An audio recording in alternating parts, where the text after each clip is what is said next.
Hello, hello, hello. Jordan Chariton live with Zayna Day, Friday, February 24th, in the United Corporations of America. Um, I just got spit up in my face by my baby, milk all over my glasses and eyes. So if I could convince my wife, I will show you that photo in a little bit. It's priceless. Um, Quite a lot going on. Lewis is still on the ground. Louis DeAngelis is still on the ground in East Palestine, Ohio. Boy, he must be going 16, 17 hours a day. Yesterday broke more news. Yesterday he broke that schools in East Palestine still have water fountains open for their kids, students to be drinking out of, contrary to what the EPA says. We don't know if the water is safe. Very unlikely that it is safe, actually. And then he reported from kind of a community meeting with organizers, which Zaina, you know all about. And I thought the meeting was terrific. I thought they got really great experts that unfortunately we haven't seen the news media speaking to. You wonder why, like, does the media not want to give a microphone to like experts on petrochemicals, dioxin, and other things? So we learned last night through Lewis's reporting and this community meeting that the EPA is not testing dioxins, which is a really toxic chemical, which we'll show some of the video that comes from the combustion of vinyl chloride, which the media focused on vinyl chloride for good reason. It causes liver cancer, among other terrible things. But through that explosion and combustion, dioxins formed. And we're going to explain it to you. Obviously, we're not scientists, but we're going to show you what the experts said last night. This is a classic case, Dana, of you cannot find what you're not looking for. And they are not looking for dioxins. And there is no logical reason that I could think of for them not to be testing for dioxins, which again, we will explain if you came to this late, what that means and why it's so dangerous. The only reason I could think of is you are pretty damn sure you're going to find it in the water, in the air, in the soil. And if you find it in the water, the air, the soil, it is, from what I've researched, Zaina, very difficult to remove. And you might be looking at a mass relocation and need to evacuate this whole village. Not only this village, Lewis has been there for a week. We wanted to show you beyond East Palestine. We're going to show some of an interview that he did with somebody 15 miles away. But it's not like vinyl chloride and dioxin just stop at the mile marker. It's very likely that you would have dioxin in surrounding communities. I just was on an email chain before we went live about people in Pennsylvania. We haven't even gotten to the Pennsylvania part. There's only so much Lewis could do on the ground in only a few days, but it is really, really alarming. And let's just go through, Zaina, and smash that like button, share this live stream. Good news. We're going to have a resident as a guest. Zaina, talk while I send the resident the link about some of the other things we're going to be showing today. Okay. Yeah, we're going to be looking at it was pretty amazing because Lewis was on the ground asking targeted questions, but at this meeting, not only did you see water keepers there, scientists who are knowledgeable in the types of chemicals and the types of dangers that can spread, such as dioxin, which is not getting tested for right now.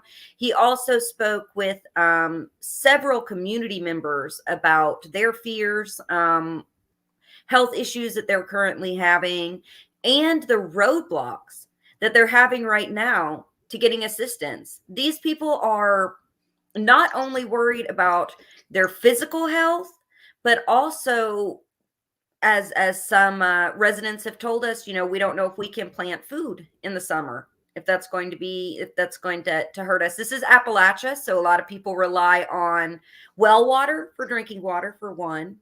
Two, And in food deserts, which East Palestine is close to what would be considered more of a food desert. So there's not as much, people have to drive a ways to get to the larger grocery store. So people do rely on, there's a lot of farmland around the area outside of the mile radius. There are people that are raising cattle, that are raising hay, there's orchards. Orchards are a big part of the industry there. So people are worried about what this means for their crops, what this means for their homes. You know, if they even move, what does that mean? Are they going to be able to sell their property to someone else? Is someone else going to buy that if they own their home? If they rent, is their landlord going to abandon them and they're going to be homeless? So there's a lot of, outside of even the health issues, and there's a lot of fear in the community about the impacts of that region, and not just within that. You know, chemicals don't stay within a mile map. You know, they don't follow the rules. So this can affect the entire region. And folks are talking about the tributaries and the waterways that feed into the Ohio River and what impact it could have for the Ohio River, which impacts the entire Ohio River Valley water tables. So, you know, there's a lot of investigating that needs to be done. And from the complaints we're seeing, the EPA is latent on doing the necessary testing. And let's give you, before our guest comes, Lewis was going to come on, but no, hate to name drop, he's currently with Erin Brockovich, so he's a little busy.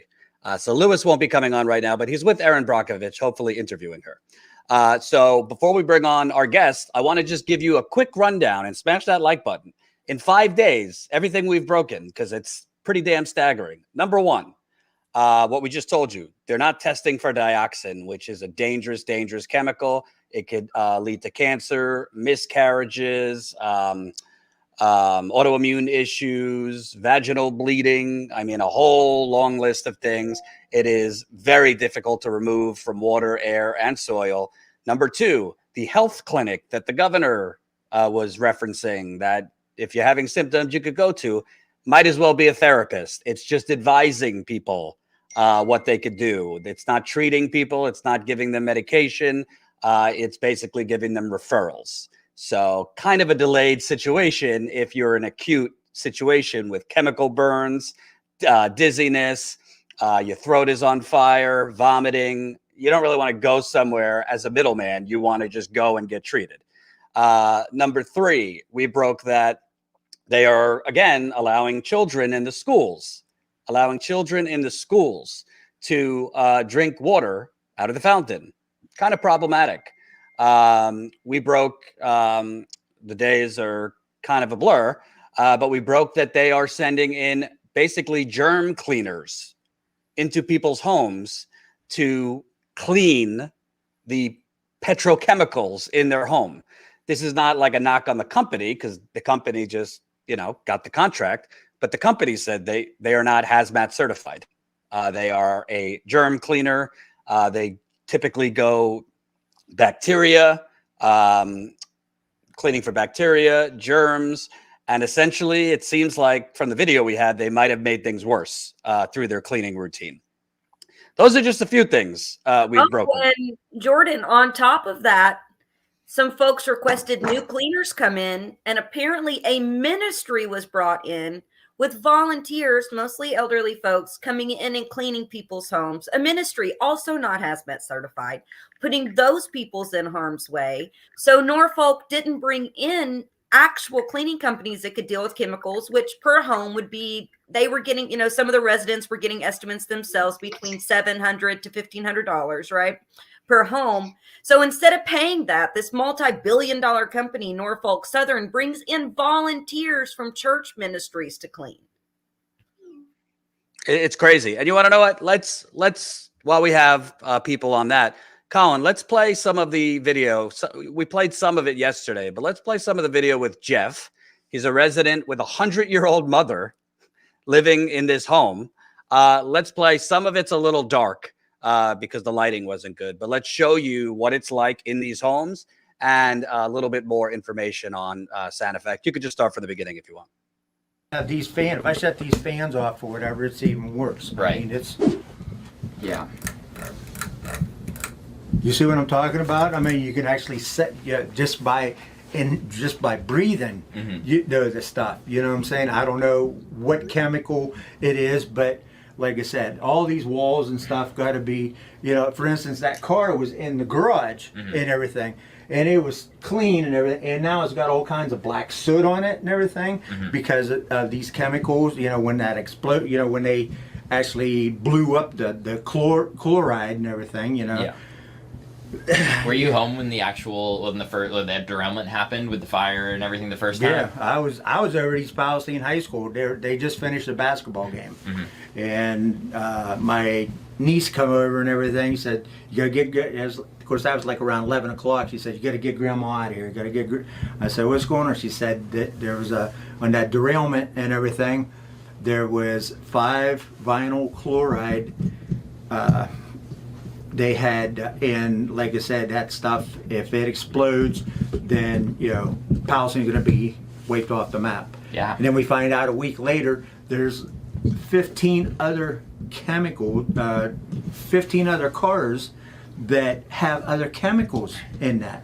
So, you know, and they knew the train was on fire clear up in Salem. You know what I'm saying? And that's 40 miles away. Right, and no one's stopping the train way back there. And they said, "Oh, we're going to milk this to Conway or Conrail or whatever." Well, I forget what it is, but it didn't seize that. You know, it seemed like they were like, you don't know. Have you, out of curiosity, have you had anyone, or like, do you even know who you would reach out to about having the air tested or anything like that? Have you had to do any of that? They did all that and everything. They said it's fine. Yeah. You go to everyone, the same results. You know, so it don't make sense. And that's what other people have said that too, and they've shown. I've gotten people sending photos of the results or whatever, and they all say the same thing. It isn't clear. By having this. Yeah. I'll say too, even I feel like a little bit of like my eyes a little bit. Right. Like, and I wear contacts and everything. And when I go home, I go stay with my daughter in Hubbard and everything.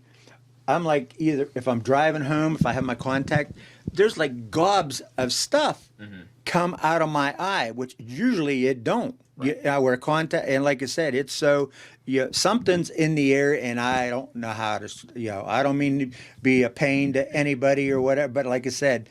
This, when they did the air testing, and then they had Santa Fest, I think it is.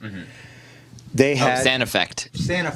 Yeah, they did a hell of a job. I mean, it's noticeable that they come in, they sprayed it, they foamed it, and they deodorized it and everything. So one thing that you should know about Santa Effect, and I've talked with a couple residents about this and kind of broke a little bit of news about it, is while Santa Effect is probably does a good job with the regular house cleaning, the materials that they're using to spray, we got the sheet that kind of gives the details. It's meant for cleaning hospitals and things like this, right? So it's killing bacteria, it's killing viruses, it's used for cleaning COVID and this sort of thing. It doesn't do anything for cleaning chemicals, which is the main concern of a lot of folks. That's what I thought. They said, when you spray this foam and stuff, way I understood and everything, that they spray the chemicals, they spray the rooms and everything like that, and as opposed to your if you have any canned goods and stuff like that and everything. For instance, I have this back room. I'm leery of what to do with it because I help out with food giveaways and stuff like that. And you got all this food back here. There's just portion of it, and I don't know what. And he said, "Oh, you won't even need to wipe them down or nothing like that." And that's what I'm leery of. Yeah. So you are right to be leery about it because again, so this is I feel a little bit bad for the cleaning company guy, right? Because he's a small business owner. Doesn't know what he's doing with massive chemicals as well either.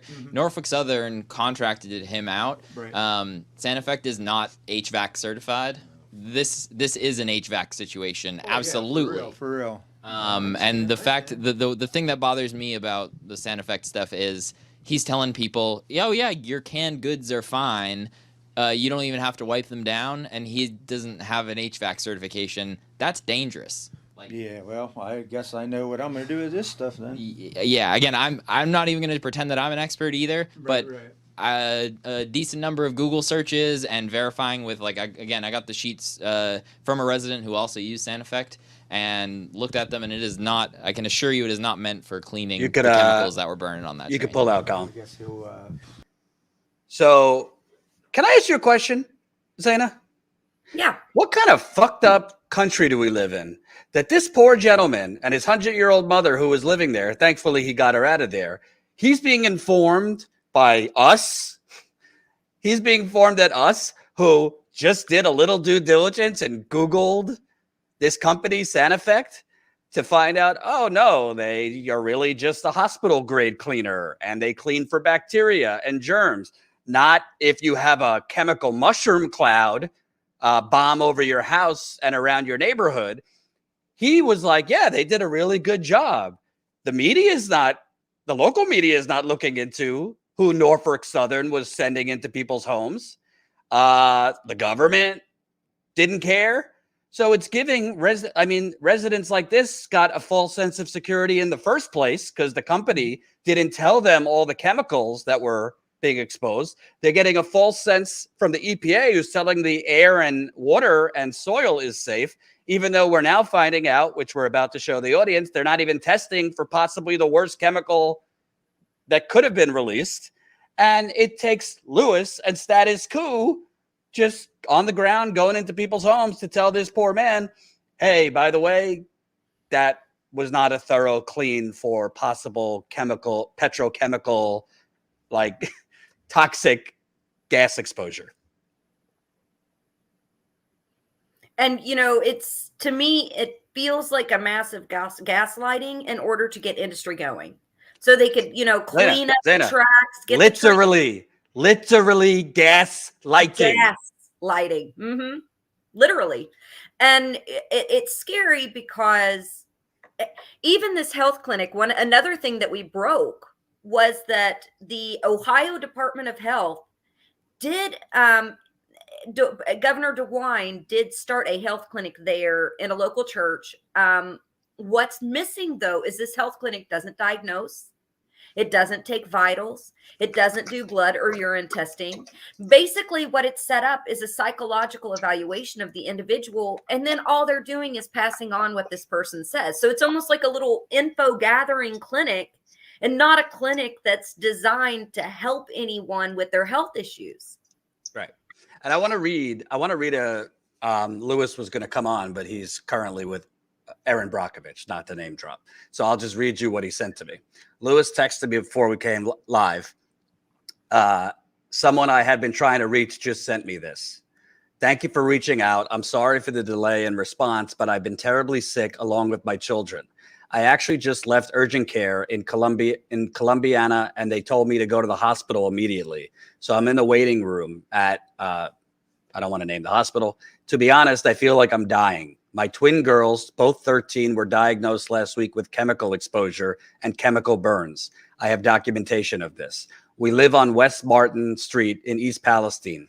So this is the severity for some residents. I don't know this particular resident. What are the symptoms? We'll find out. So you're going to tell them when they have chemical burns, severe symptoms where they feel like they're dying, their eyes are burning. Little kids we interviewed are talking about their legs burn in the shower. You're going to tell them to go to a health clinic that's simply going to give you guidance on where to go next, not actually treat you. So that's number one. But I want to get to the dioxin thing. And by the way, before we get to this, which might be the biggest thing we learned and why I put in the headline EPA cover-up, I don't use cover-up lightly. I'm not using it to be sensational, but this is not my first rodeo. I've been to Flint many times. I know what a cover-up looks like. I know what a cover-up smells like. And this smells like a cover-up to me. Jordan, all around. I just looked up something. I was seeing some of the substances that dioxin is in. Apparently, it is one of the main substances, if not the main substance, in Agent Orange. Yeah, I saw that earlier. You're right. So before we get to the dioxin clip, I want to be direct with our audience because we always are. Colin, if you have the graphic, the cost graphic. We want to continue reporting in East Palestine. Lewis has to go home tomorrow, back to Texas. We're already talking about sending him back possibly in a week. Because unlike the corporate media, we're not just going to show up somewhere where it's immediate and it's, it's a major disaster for a week and then drop it and never cover it again. We're going to keep going back as much as we could afford. This is what it costs just this week. And that's actually wrong because we had to spend an extra $1,000 for a hotspot, which is a long story, but we had to spend an extra $1,000 because unfortunately, when you're on the road in a lot of parts of the country, the Wi-Fi sucks. So we had to spend extra money to get a powerful Wi-Fi connection. So it's really closer to $8,000 we spent. So that's on reporter pay. Obviously, you pay a reporter by the day. A cameraman, you pay a cameraman by the day. 4 flights there and back for 2 people. Hotel, rent a car, food. On the ground reporting is not cheap. We also take no money from the big banks, the fossil fuckers, big pharma, big real estate, Silicon Valley, the military industrial complex, any of the scumbag donors buying off the Republican Party or the Democratic Party. Our funding comes from you. Thank God if there is one. Yesterday we got, by my count, almost 40 new paid Status Coup members. So that's amazing. Days before that, we got about 10. So yesterday we got almost 40 new paid members. Today, so far, we've gotten 4. So I'm hoping during this, 5. Welcome, new member. Timothy just signed up. So listen, for the 700 people watching, we're gonna continue to do as much as you fund us. So if it's within your means, you could sign up as a member for $5 to $10 a month. That's statuscoup.com/join. Become a member again for $5 to $10 a month. There's a whole lot of YouTube channels bloviating and doing drama and, in my view, bullshit. There's not a lot of independent, keyword independent, outlets on the ground covering environmental genocide, corporate cover-ups, the exploitation and oppression of working people. I don't give a shit if I see people, oh, well, they voted for Trump, so they deserve it. If you think that, you need a therapist. It doesn't matter who this town voted for. It doesn't matter what their political persuasion is. None of that matters. And by the way, don't think that what caused this is just Trump caused this or just the Democrats caused this. It's bipartisan corruption. You think the railroads, it's the Republicans who have let the railroads do whatever they want by themselves? Joe Biden's a Democrat. He just busted a union and stopped them from going on strike. Part of what they wanted to go on strike for was exactly this, that they're understaffed on the trains, that the trains are outdated with brake systems from the Civil fucking War. He stopped them from going on strike because he didn't want to ruin the economy before the holiday season. And Buttigieg was just out yesterday, instead of addressing the problem, saying, why doesn't Trump take accountability for his part in deregulating the railroad? Why didn't you fix that, Pete? Yeah. You're the new transportation secretary. Why didn't you tackle that problem? I mean, sure, there's accountability for who came before, but it's your job literally right now. That's where you're going to go? Are you kidding me? And he said he only came when he felt like the vibes were right, basically. I mean, he worded it differently, but that was the sentiment. Vibes. So we also cover, yeah, exactly. So we do cover, we cover these types of issues, but we also cover legislation. We cover what's happening on the states and the municipalities that aren't being covered. Lots of laws are being passed every day in your state houses, in local areas, and people reach out to us about that. Things that have economic impacts, civil rights impacts. We just covered Stop Cop City, a massive police complex in Atlanta, and we were on the ground for that for a week. Tina Desiree Berg was. So yeah, we get out there and we cover the things that most national media don't talk about. And these things impact those areas, but a lot of times they're tied to massive systemic issues. What happened in East Palestine, people are sharing more and more stories about ecological disasters in their areas that have been swept under the rug. So who knows what this is going to shine light on nationally across the country, where people have been impacted in similar situations. And we're about to hear from Erin Brockovich, who says she hears from people nearly daily. Yep. About these kinds of issues. And at 6 o'clock is a town hall with Erin Brockovich. Unfortunately, we're not going to be live from it. John had to leave town, and John is our cameraman with the live view. But Lewis will be there. He'll be recording interviews, this and that. So you'll probably just get most of it tomorrow rather than live tonight. Sorry about that. But I want to play a clip, play some of last night, because this might get technical. This might sound scientific, but it's kind of life or death for the people in East Palestine and the surrounding areas. Because again, it's not just East Palestine that the chemical mushroom cloud stopped at. The wind took it far out to Pennsylvania, west to other parts of Ohio, north in Ohio. I've had people sending me pictures in Virginia, West Virginia, even New England, of white soot all over their car. Vermont, as high as Vermont. And you have people on Twitter saying, well, that looks like pollen. So all of these states at the same time just have soot all over their vehicles right after a chemical explosion. That doesn't make a lot of sense. So let's play some of this. Again, this was a community meeting last night. And think about this. The organizers put together more experts than CNN did on their pathetic town hall the other night. The organizers of River Valley Organizing locally put together scientific experts, soil experts, experts on dioxin, experts on, legal experts on what the residents are going to have to do legally. We're going to kind of start and stop, but we want you to understand the EPA, who has been claiming that the air tests are showing that it's safe, the water tests are showing that it's safe. The soil, which they have not even thoroughly tested yet, they're saying we're going to get to that. They are not testing for something known as dioxin, which is a dangerous, dangerous chemical. It is formed through the combustion of vinyl chloride. Let's tell you what they are not testing for. Let's play some of this. One chemical that just absolutely amazes me that they're not looking for is a group of chemicals referred to as dioxins. I don't know if you've heard of this yet, but when you burn a chlorinated chemical like vinyl chloride, you generate dioxins. Dioxins, this category, there's like 75 of these dioxins. One of them is the most toxic chemical ever tested in the United States. It is a nasty chemical. And so there's a reason, I think, why the government isn't testing for this, and why, if the EPA has made one major mistake in their testing thus far, it was ignoring dioxin, almost pretending like it didn't exist. You did a great job explaining a lot of the talk about dioxins and everything tonight. The testing, the fact that is not being done, that the US EPA, even at this point, still isn't providing any dioxin testing. What sort of concerns do you have about that going on, and how will dioxins potentially affect folks who live here who might encounter it?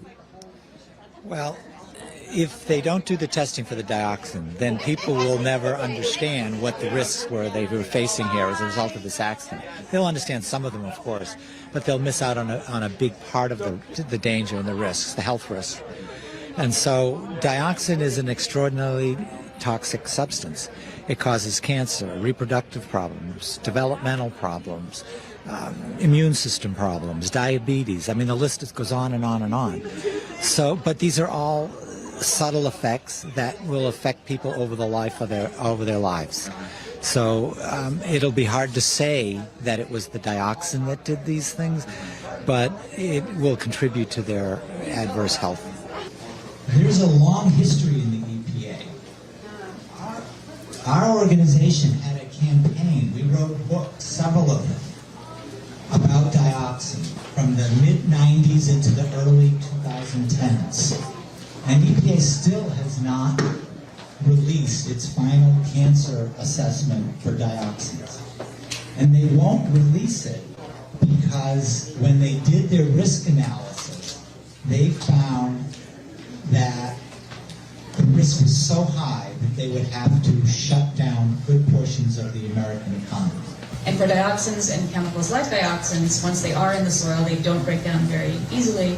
And another property of them is because they're big and heavy, they tend to start to accumulate in certain pools, and that includes some kinds inside of organisms. So we do have to think about whether over time, if the chemicals are present in the soil, they might be present at low concentrations now, but they can start accumulating in the fluid. So they could wind up in the fish and consume the fish. I'd just like to make one comment I wanted to make on an earlier question about EPA. EPA had to know when they were going to burn vinyl chloride that dioxin would be formed. It's criminal that they didn't come forward with that.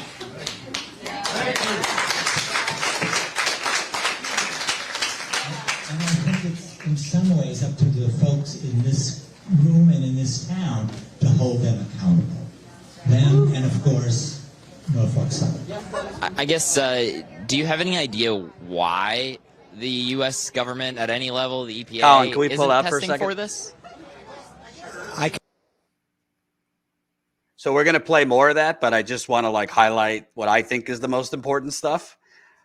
First of all, this guy that for some reason CNN couldn't get experts on, he's the science director at the Center for Health and Environmental Justice, master's in science and toxicology from Harvard, second master's in science environmental health from NYU. He's served on numerous scientific advisory and peer review committees, knows his stuff. 75 types of dioxins. So when that vinyl chloride combusted, it's not just one chemical. It's a whole family of chemicals. One of which he's saying is, his quote was, "One of them is the most toxic chemical ever tested in the United States." So I could tell you, let me just give you a quick story, Zaina, if you'll allow me. And the 815 people watching, smash that like button, sign up as a member. We will read your super chats at the end, so keep them coming. There was a family in Flint, very sick during the water crisis. Governor Snyder, who should be in prison out of Michigan for what he did to the people of Flint, his right-hand man tried to pay off this sick couple. Basically, the state will pay for your medical treatment, but please shut the fuck up. Stop drawing media attention. Stop raising hell, all that stuff. So as part of this payoff, which was, again, the state was paying for his expensive medical treatment. The husband was getting seizures, among other terrible symptoms from the poisoned water. They invited this couple to the state environmental building with the water testing lab. So the couple goes in and they look at a machine that looks like this fancy testing machine with 25 different buttons and sensors and all this stuff. And they said to the lab director that invited them, "Oh, what is this? It looks very interesting." And he said, "Oh, this is a state-of-the-art testing of the water. This basically could test for everything, basically every element you want on the periodic table of elements." Is that what it is? The periodic table of elements? I failed chemistry. Yes. It could test for everything under the sun. So the residents felt really relieved. Oh, wow. I'm glad you guys are not just testing for lead and copper, but all of this. And he said, "Oh, no, we don't actually use that." And they said, "What?" "Oh, yeah, we have it, but, there's protocols and we could only use it in certain situations."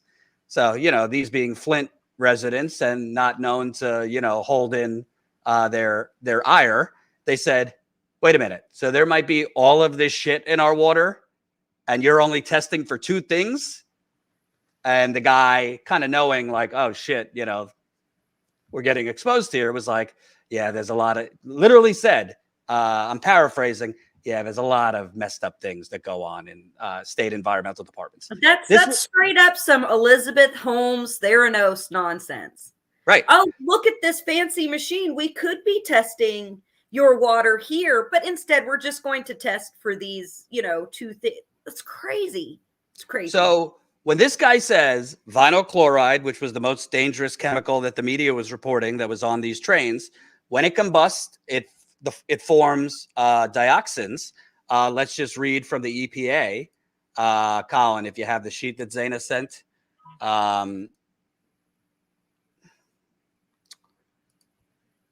click on what is dioxin. So dioxins are called persistent organic pollutants, POPs, meaning they take a long time to break down once they are in the environment. Dioxins are highly toxic and cause cancer, reproductive and developmental problems, damage to the immune system, and can interfere with hormones.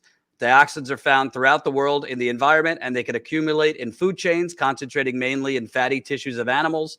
More than 90% of typical human exposure is estimated by EPA to be through the intake of animal fats, mainly meat, dairy products, fish, and shellfish.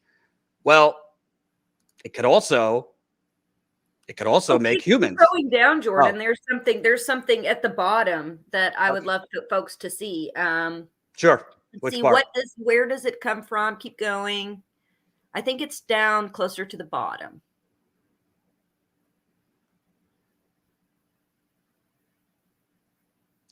No. Let me see. It's hard when I'm not scrolling. Go up just a little bit, Colin.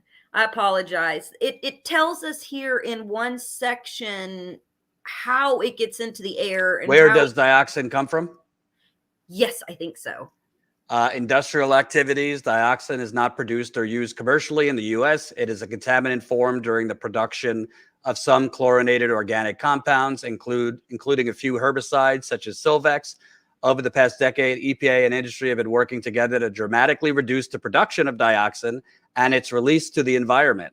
Although environmental levels of dioxide have decreased in the last 30 years, they're extremely persistent compounds and break down very slowly. In fact, a large part. Oh, go ahead, Jordan. Sorry. In fact, a large part of current exposure to dioxins in the U.S. is due to releases that occurred decades ago, pollutions, fires.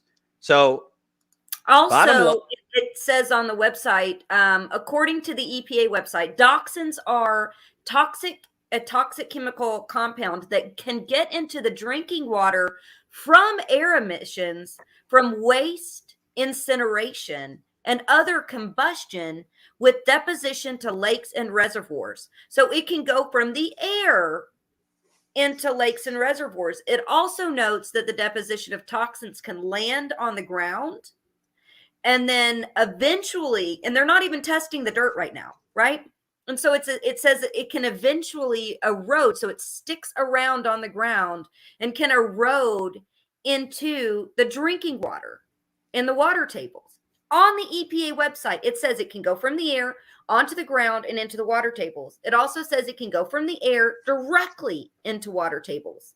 Now, let's keep in mind that not only is this a problem, but the entire Ohio River Valley, our water tables come from the Ohio River, is the main subsidiary. Second to that, many of these people in this rural area in Appalachia still are reliant on well water that they're drinking right now, and the EPA isn't testing individual wells. And by the way, this criminal company, Norfolk Southern, after this controlled release, what did they do?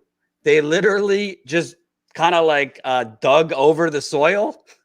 They dug over the contaminated soil, kind of put mulch over it or something like that to put the train tracks back on and get the train moving within 48 hours. So there's contaminated soil that they say they're going to dig it back up and remove it, but the damage is done. There's contaminated soil with God fucking knows what underneath that track that is very likely seeping into the groundwater, possibly with dioxins in it. But something else Dr. Stephen Lester said that I thought was important. He said it's criminal. He didn't even say just that it's criminal, but they're not testing for it. He said it's criminal that the EPA did not inform the residents that this highly toxic, cancer-inducing, miscarriage-inducing, if you're a woman, diabetes, I mean, a long list. They didn't even inform the residents that this is a possible chemical. And I spoke with a source who called the EPA hotline, the Ohio EPA. And the Ohio EPA, this was on February 16th, so last week, the Ohio EPA said, yeah, we're considering looking into that.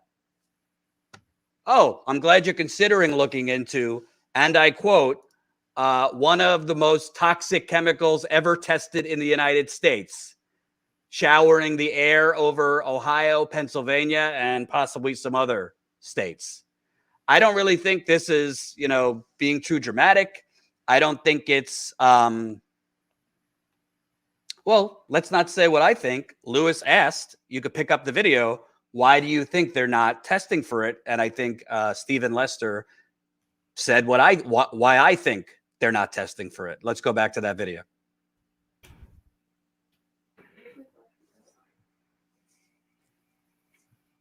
Only speculating.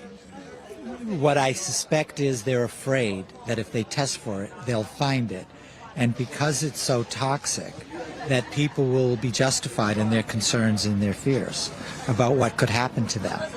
So they're kind of a little bit of the ostrich sticking their head in the sand, hoping that people don't push for this. They know better. The agency knows better. It's a long history of studying this chemical, these class of chemicals. And so the fact that they're refusing, or not so much refusing, just avoiding testing for it, speaks to me that they're afraid of Pandora's box. I mean, that sounds negligent. It isn't even a word that can even get close to describing it, in my opinion. I mean, we're talking to folks who are already in an impossible situation here, and the government, the United States government, is afraid to test for this because they're worried about the implications. The fact that they're not worried about the people of this community instead is, I don't know, I don't even have the words to describe that. Well, this is not the first time this has come up, and this is how government responds to these kind of situations, and that's a problem. There needs to be, this country does not have a SWAT team, if you will, a response team. When something like this happens, there needs to be a team of experts and the resources for them to do what they need to do to address the health risks. When you have an infectious disease problem, the CDC flies in and they have a team of people. When you have contaminated food problem, again, there's a team of people that come together with different expertise, and they know what to do, and they know how to test for what they need to test for. That doesn't exist for toxic chemicals. So you end up with the kind of chaos that's happening here, and it's something that's repeated itself in community after community. And that can't continue. It just can't continue. I actually made a phone call to try to find out what kind of testing was being done. Deborah Shore answered her phone call, who's the director of Region 5, US EPA. She referred me to the on-site coordinator for the federal EPA for this cleanup. He told me that they were not testing for dioxins, that they're in the acute emergency phase, and as they transition to the recovery phase, that potentially that's when dioxins will be tested for. And he said he didn't want to dismiss the concern over that, but there's a process that they were using. Yes. Earlier when we were talking, we had the cattle example of Can you, come out if they again? were to ingest it gets into their lipids and into their... Can you come out? Zaina, they don't want to dismiss your concerns, but there's a process they're using. There's a process they're using. You know what it is? You can't find what you're not fucking looking for. And I saw that in Flint, where for 18 months, they told the people of Flint, don't believe your lying eyes. Don't believe your brown water. Don't believe your rashes. Don't believe the hair falling out of your head. And then they said, when they finally acknowledged there's a real problem here, they said it's only lead.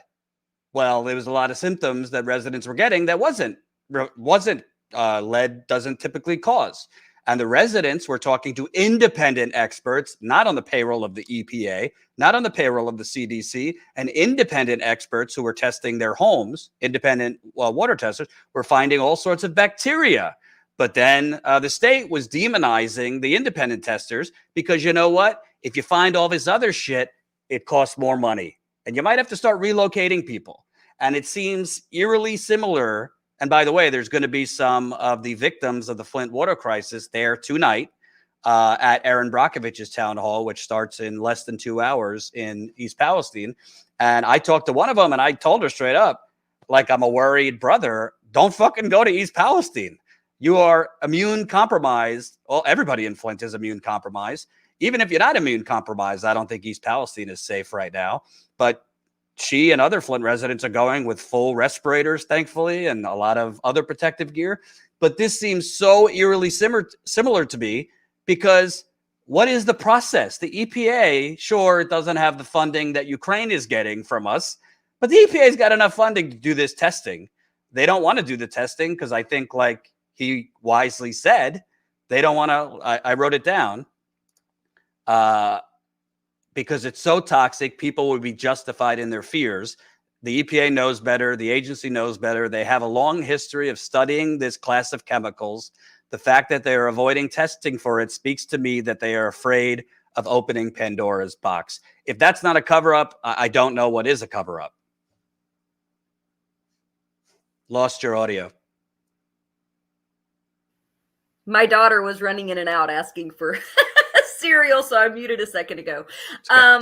One of the things that is notable about this story, and that is eye-opening, is because it ties to so many other disasters, not to undermine what's happening in East Palestine at all, but to say that this should be an eye-opening moment where we come in for not only the people of East Palestine, but we start looking, in our own backyards too. And the reason is when it's wealthy areas, I'm telling you, Jordan, they run in, they clean it up, they handle it right. You know why? Because in wealthy areas, people have the money to sue.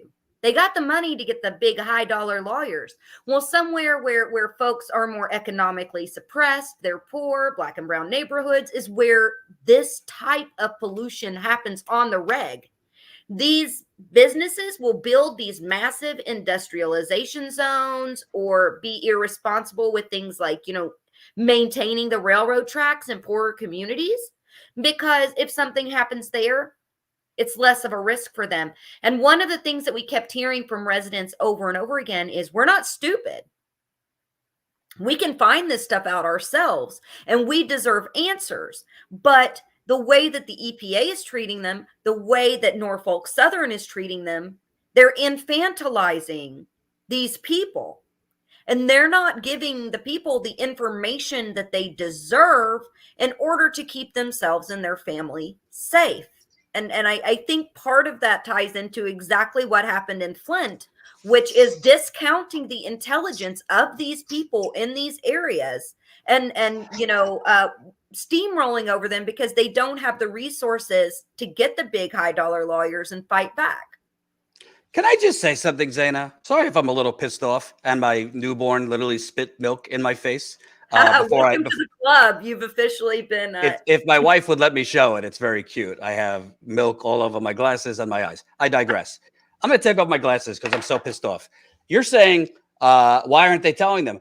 Why is CNN not telling them? Why is MSNBC not telling them? Why is Fox News, not telling them? Same reason. They have a much bigger budget, way more staff than we do. We're a bunch, basically freelancers. We don't have any corporate money. We're just scratching pennies together to fund these trips. And again, please sign up, statuscoup.com/join.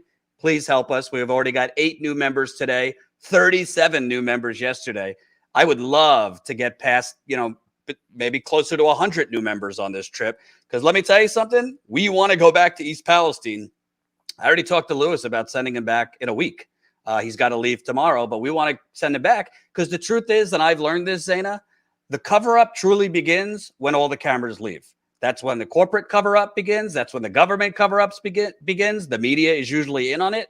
But why is it that Status Coup, with very little resources, it's Lewis, myself, you, Colin, and a couple freelancers. Why is it that we're reporting and breaking news on that the kids are still drinking out of the water fountain in the schools, that the EPA is not testing for possibly the most dangerous toxin in United States, that the health clinic is a sham? By the way, as part of that health clinic, they're putting mental health flyers out, classifying the rashes that you are getting if you live in East Palestine, which, by the way, they're not rashes, they're chemical burns. I spoke with an expert about that yesterday. The rashes you're experiencing are most likely chemical burns.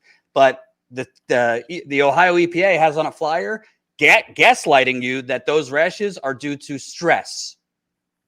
Your stress is causing the rashes, not the chemical mushroom cloud that just bombed over you. When I say why is it, it's rhetorical. I know the answer. CNN, MSNBC, ABC, PBS, CBS, ABC, NBC, all of them, including the digital sites. They want to kind of cover it when it's hot, literally hot. They want to cover it when Erin Brockovich is in town. They want to cover it when Trump's in town. They want to cover it when it's fresh, when it, you know, if it bleeds, it leads. And then when it's out of the news cycle, they want to forget it. They forgot the people of Flint. That's why I've had to go back there nearly 20 times, and Status Coup keeps covering it. And they're not going to keep covering this. And the truth is, there is very likely, and again, we want to be clear, we're not like scientists or doctors, but as part of my reporting over the years, I've had to kind of learn about the water, the air, the soil. Just think common sense. You do not need to have a chemistry degree, a biology degree, a master's in any of this stuff. Just common sense. Do you truly think 20 cars with some of the most combustible toxic chemicals just exploded over a very small village, okay? And the water is safe, and the air is safe, and the soil is safe? Do you really think people that are getting nosebleeds, diarrhea, vomiting, chemical burns, their eyes burn, their throats are sore, people are dizzy, some have passed out? You think that's coming from food poisoning? You think that's coming from, I don't know, they all drank the wrong Kool-Aid? I mean, it's a joke. And why I put cover up in the headline is because this is a cover up and the media is in on it. CNN had a whole fucking town hall the other night, and I'm upset that I tweeted credit to them. It was decent, because looking back, it wasn't decent. Really, it was about like, let's take it to Norfolk Southern. Yes, that's the low-hanging fruit. Let's take it to Norfolk Southern. But why didn't you have these chemical experts on? Why didn't you have these water experts on? Why didn't you have Erin Brockovich on? Because she is saying the water is not safe. She is saying, I don't trust what they're saying. And they didn't have Erin Brockovich on, shockingly. It's just, why don't they have reporters on the ground there? We're already getting tips about things like this happening in other places. I'm sure CNN gets them all the time. Why aren't they sending people out to investigate where this may have happened or something similar has happened somewhere else? They have millions of dollars at their disposal. Where are these reporters at? Why don't they have someone on the ground that is covering it day to day? They have people on the ground, and they're just going live on CNN, regurgitating what the EPA told them. That's literally what they're doing. And that's literally what they did in Flint. If you're a Flint resident watching right now, please let me know what in the super chat. Does this seem a little familiar to you? What's going on in East Palestine? In the case of East Palestine, it's a train explosion. In the case of Flint, it was switching the water and forgetting to add the proper chemicals. But at the end of the day, it's very similar. And to be clear, and part of what we're going to cover when we continue to go back, so hopefully you will help fund that, and we'll continue to give shout outs as we get new members. So Nanette just signed up as a new Status Coup member. So thank you, Nanette. Steven just signed up as a Status Coup member. Josh, Art, Monica, Candice just signed up, and Michael just signed up on YouTube. So we're getting, I think we have 10 new members so far today. Let's get it to 20 while we're live. I truly ask you, because we got about 1,200 people watching, maybe a little more. There's a gazillion YouTube channels, right? Zaina, I always say it's kind of like digital diarrhea. There's way too much shit out there. Just ask yourself, how many of them are doing what we're doing? I don't mean that arrogantly. I mean that literally. How many of those channels are going out on the ground, not just to East Palestine, to Flint, to Atlanta, where we covered the protests against Cop City, down to Memphis, where we covered the protests after Tyree Nichols was assassinated by police down there? How many of them have gone on economic road trips covering homelessness and inflation? We don't just talk the talk, we walk the walk, and it's expensive to do it. So I'm not telling you to pull your support from other channels, but if you got $5 to $10 a month, I would spend it here, because it really goes a long way. And it is what funds us. I got an offer 2 years ago from a really wealthy oligarch, let's leave it at that, to give us all the money we needed. And I turned him down because I knew there would be strings attached. So it's a lot harder to do it this way. Poor Lewis is fucking exhausted. He's working 16 hours a day. By the way, a normal situation with a well-funded organization, you have a reporter on the ground, and he's got 2 producers, a camera crew. It's usually a crew of 6 or 7 people with a CNN or MSNBC reporter. We had 2 people, and they don't have a guest booker. They don't have a producer. It's basically me and a couple other people behind the scenes all hands on deck, trying to book guests, trying to push our video clips out on social media, talking to sources on the phone to try and break news. It's a lot going on. Zaina, I want to also play. We'll get back to the rest of that video. I want to also play because it's not just the media has not covered this part. There are people as far as like 15 to 20 miles having symptoms because of this train crash. There are people in Pennsylvania that are having symptoms. There are people. Somebody just texted me that there's people in Virginia having symptoms. Not West Virginia, Virginia. I want to play part of this interview Lewis did with Therese. She lives in Poland, Ohio, which is about 15 miles from where this happened. I talked to her about a week or so ago, but Lewis actually spoke with her in her home. And you're going to see, obviously, the people of East Palestine are the most affected. But we want to make clear there's people experiencing severe health symptoms, a decent range away from East Palestine, and that is going to be the big battle over the next decade or so, because Norfolk Southern is going to try to reduce the victim radius to the size of a peanut. And they're going to say, no, our testing and the EPA's testing only shows it affected people for half a mile. When in reality, it might affect people for 300 miles. We don't know. Let's play Lewis, part of this interview with Therese. So we're here with Therese. You've probably seen Therese on the channel already. Jordan interviewed her a week ago or so, probably, maybe almost 2 weeks ago at this point. Therese lives roughly, you said it's 11 or so miles north and west of East Palestine. And Therese, unfortunately, has been having symptoms from this. I guess to start off, do you want to just kind of explain how this all unfolded? We were just talking before this, and you mentioned, kind of the initially when this all happened, smelling up here. Can you just start from the beginning and give us a lowdown on what has happened here? The night of the explosion, I was sitting out on my porch after dinner having coffee. I didn't smell anything in the air. The only thing I noticed was my coffee started tasting bitter. Didn't think anything of it. Went back in the house a little while later, went back outside, still having my coffee. And at that point, I did smell something in the air. And as I was sitting out there, I felt like my lips were going numb, my tongue was stinging, the soft palate on the roof of my mouth was numb, and my throat was burning. I'd come in the house, 15, 20 minutes, everything subsided. The next time I went out, I called my husband over. I said, come out here and take a sniff and tell me if you smell something. And he said it smelled like ozone. And I said, what does that mean? He said, well, like burning electronics. And I think that's a good comparison of what it smelled like. Right. And that was the night of the initial derailment, or was that the night of the controlled burn? Okay. Yeah. I love how they use the term controlled. That nothing about that looked controlled to me. Yeah. The next morning, woke up, same thing happened when I went outside again. It was a lot milder. And I'd say I stopped noticing it maybe around like noonish. Around 1:30, I had to leave for Florida with my son. As of Wednesday morning, I woke up, my tongue was just like completely burned. I had blood in my stool Wednesday and Thursday morning.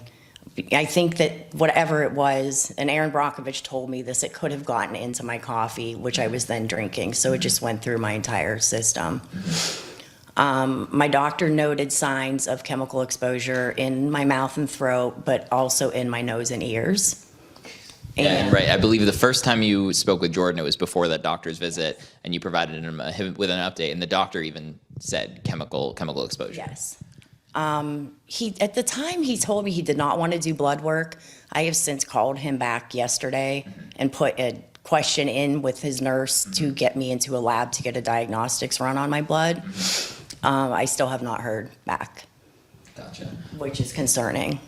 Absolutely, and I mean, for a lot of folks too, right now, yesterday when I talked to the governor, he said, I mentioned folks were having similar symptoms to you are, similar symptoms that you are, and he's even referring people, go to the clinic, in East Palestine that the state has set up. The clinic that the state set up in East Palestine doesn't actually offer any, they're not doing any testing at all, let alone, it sounds like you're even having a hard time even at a regular doctor's office getting a test for it. And that same clinic is telling people, oh, you have a rash. It's probably because of the stress. I mean, I'd say almost half of the people that we're talking to over in East Palestine are getting rashes. Mm-hmm. You're telling me that half of this town is getting stress rashes? Right. That is not a coincidence that this whole thing happened, let alone folks, again, 11 miles away. And unfortunately, what we're starting to see happen is Norfolk Southern is trying to make the zone where they're going to be held responsible for this as small as possible. And I mean, you're talking to other residents around here too, and seeing online that other residents in your area are also experiencing similar issues? Yes. Mm-hmm. Yeah, in my community as well as ones further north. Mm-hmm. So it didn't just stop in East Palestine. Whatever went up into the air, it just like mushroomed. Right. And has anyone from any level of government really told anyone here that they should be concerned about anything? No, nothing at all. Even that night, our local news, I actually emailed both of them, like, what is going on? There is something happening. This is what's happening to me. I got no response, which is very bothersome to me because I have clients that work with both news stations I'm on kind of like a friend basis with them. Mm-hmm. I've not gotten a single response. That's a shame. And I mean, we're even seeing there's exceptions to the rule with this, of course, but like a lot of local journalists that we're seeing, like local TV stations and stuff are, at the clinic that we were at yesterday that I mentioned before, they'll go and they get the press release from the governor that says the clinic is going to be open this day and this day. It's available for residents to come to. Boilerplate, boilerplate, boilerplate. Done. That clinic again is barely even a clinic, and they're just like the scary thing is like, okay, so they're doing that with just the health clinic, but right off the bat of this, Norfolk Southern is the one hiring the contractors to do tests of things. Right. And Norfolk Southern passes that information along to the politicians. The politicians parrot that information that was obtained essentially from Norfolk Southern, and they parrot that along to the news media. And then most of the news media is not looking into it on their own. They're just repeating the information, right, and or not covering it in some cases, like you're saying, which is, it's scary. I mean, have you tried to reach out to whether it be Norfolk Southern or anyone else about doing any sort of testing of any kind here on your property? I have reached out to DeWine, Bill Johnson, JD Vance. Vance sent me back a canned email that they're working on a plan, which that's nice. I appreciate that. That really doesn't tell me much. DeWine, I did have a man contact me from his office with a phone number to contact. When those just led me on like an empty cycle of phone call, next person gave me a number, phone call, next person gave me a number. I did call him back and I said, look, you've given me this number to call someone with the EPA that is supposed to help me. I said, all they're doing is putting me in this vicious cycle of calling people that are refusing to help me. And it is like, in fact, one of the people that their number I was given, it was for family assistance that is being offered by Norfolk. Mm-hmm. And this guy that answered, he said, oh, you're calling the wrong person. You need to call this person. And I called that person and I had already spoken to her. And she said, again, I cannot help you because you're outside of the radius. Gotcha. So they're just giving folks the runaround. And again, I mean, this is.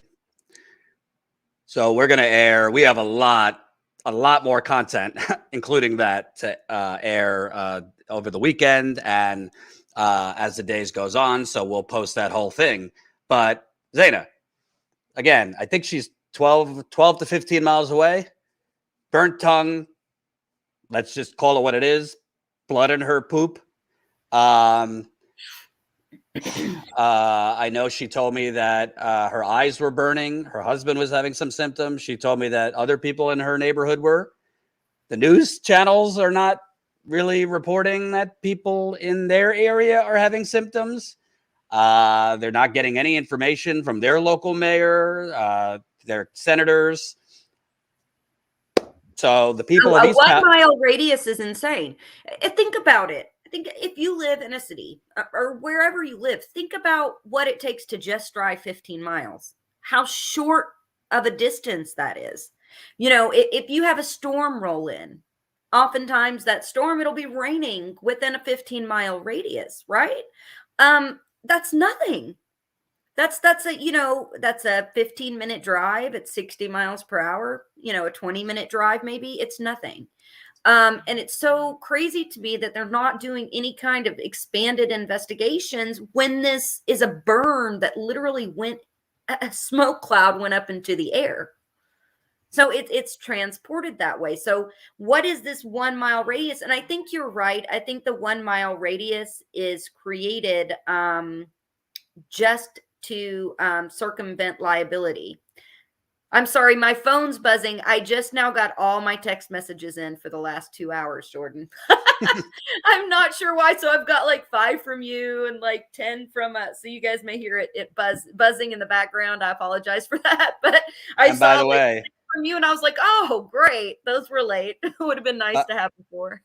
by the way, we're buzzing with new members. So holla, awesome. Welcome new Status Coup members. Shout out Dorothy just signed up, Stella, Becky, Nanette, Stephen, Josh, Art, Monica, and a couple on YouTube as well. So again, you know, this is obviously a serious story where we want to keep going back there. And I think that's really the difference between us and a CNN and MSNBC.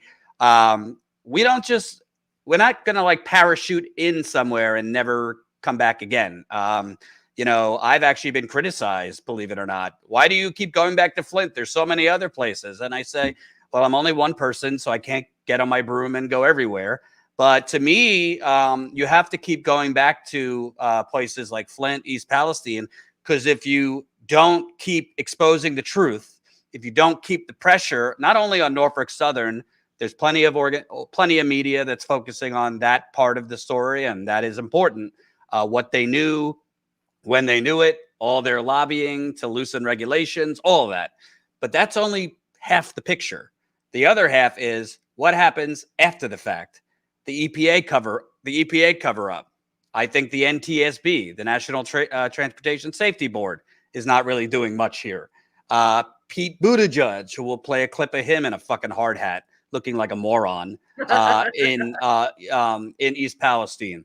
Biden, there is collectively, we need to know what caused it, but then after the fact, if you don't expose the cover-up, you're never going to get justice for the people, and you're probably never going to get full justice for the people, because I'm sorry to say, people are going to get cancer in this area. Initially, Governor DeWine, he said he was prioritizing the economics by saying it's Norfolk Southern's fault.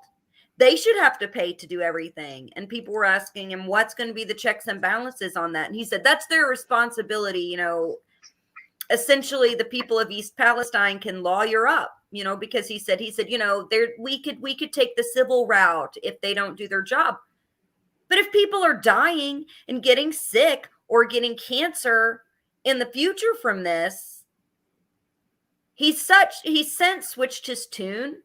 Which is one of the things that we exposed this week, being in East Palestine, when Lewis grilled the governor, Governor DeWine, Ohio Governor DeWine. But the company should pay for it because it's their responsibility. It's not centering human life, and it's not taking into account any kind of checks and balances for this corporation. Absolutely. And most importantly, you know, I'm not a conspiracy theorist. I go with facts, but I've reported on Flint and other places enough to tell you, if the people cannot trust the EPA, the federal EPA, the state EPA, and by the way, if you watched us yesterday and the day before, you would know the EPA is using as a contractor for some of this testing a company that was busted for falsifying radiation data in Northern California, Tetra Tech. They're using Tetra Tech as a contractor for some of this testing.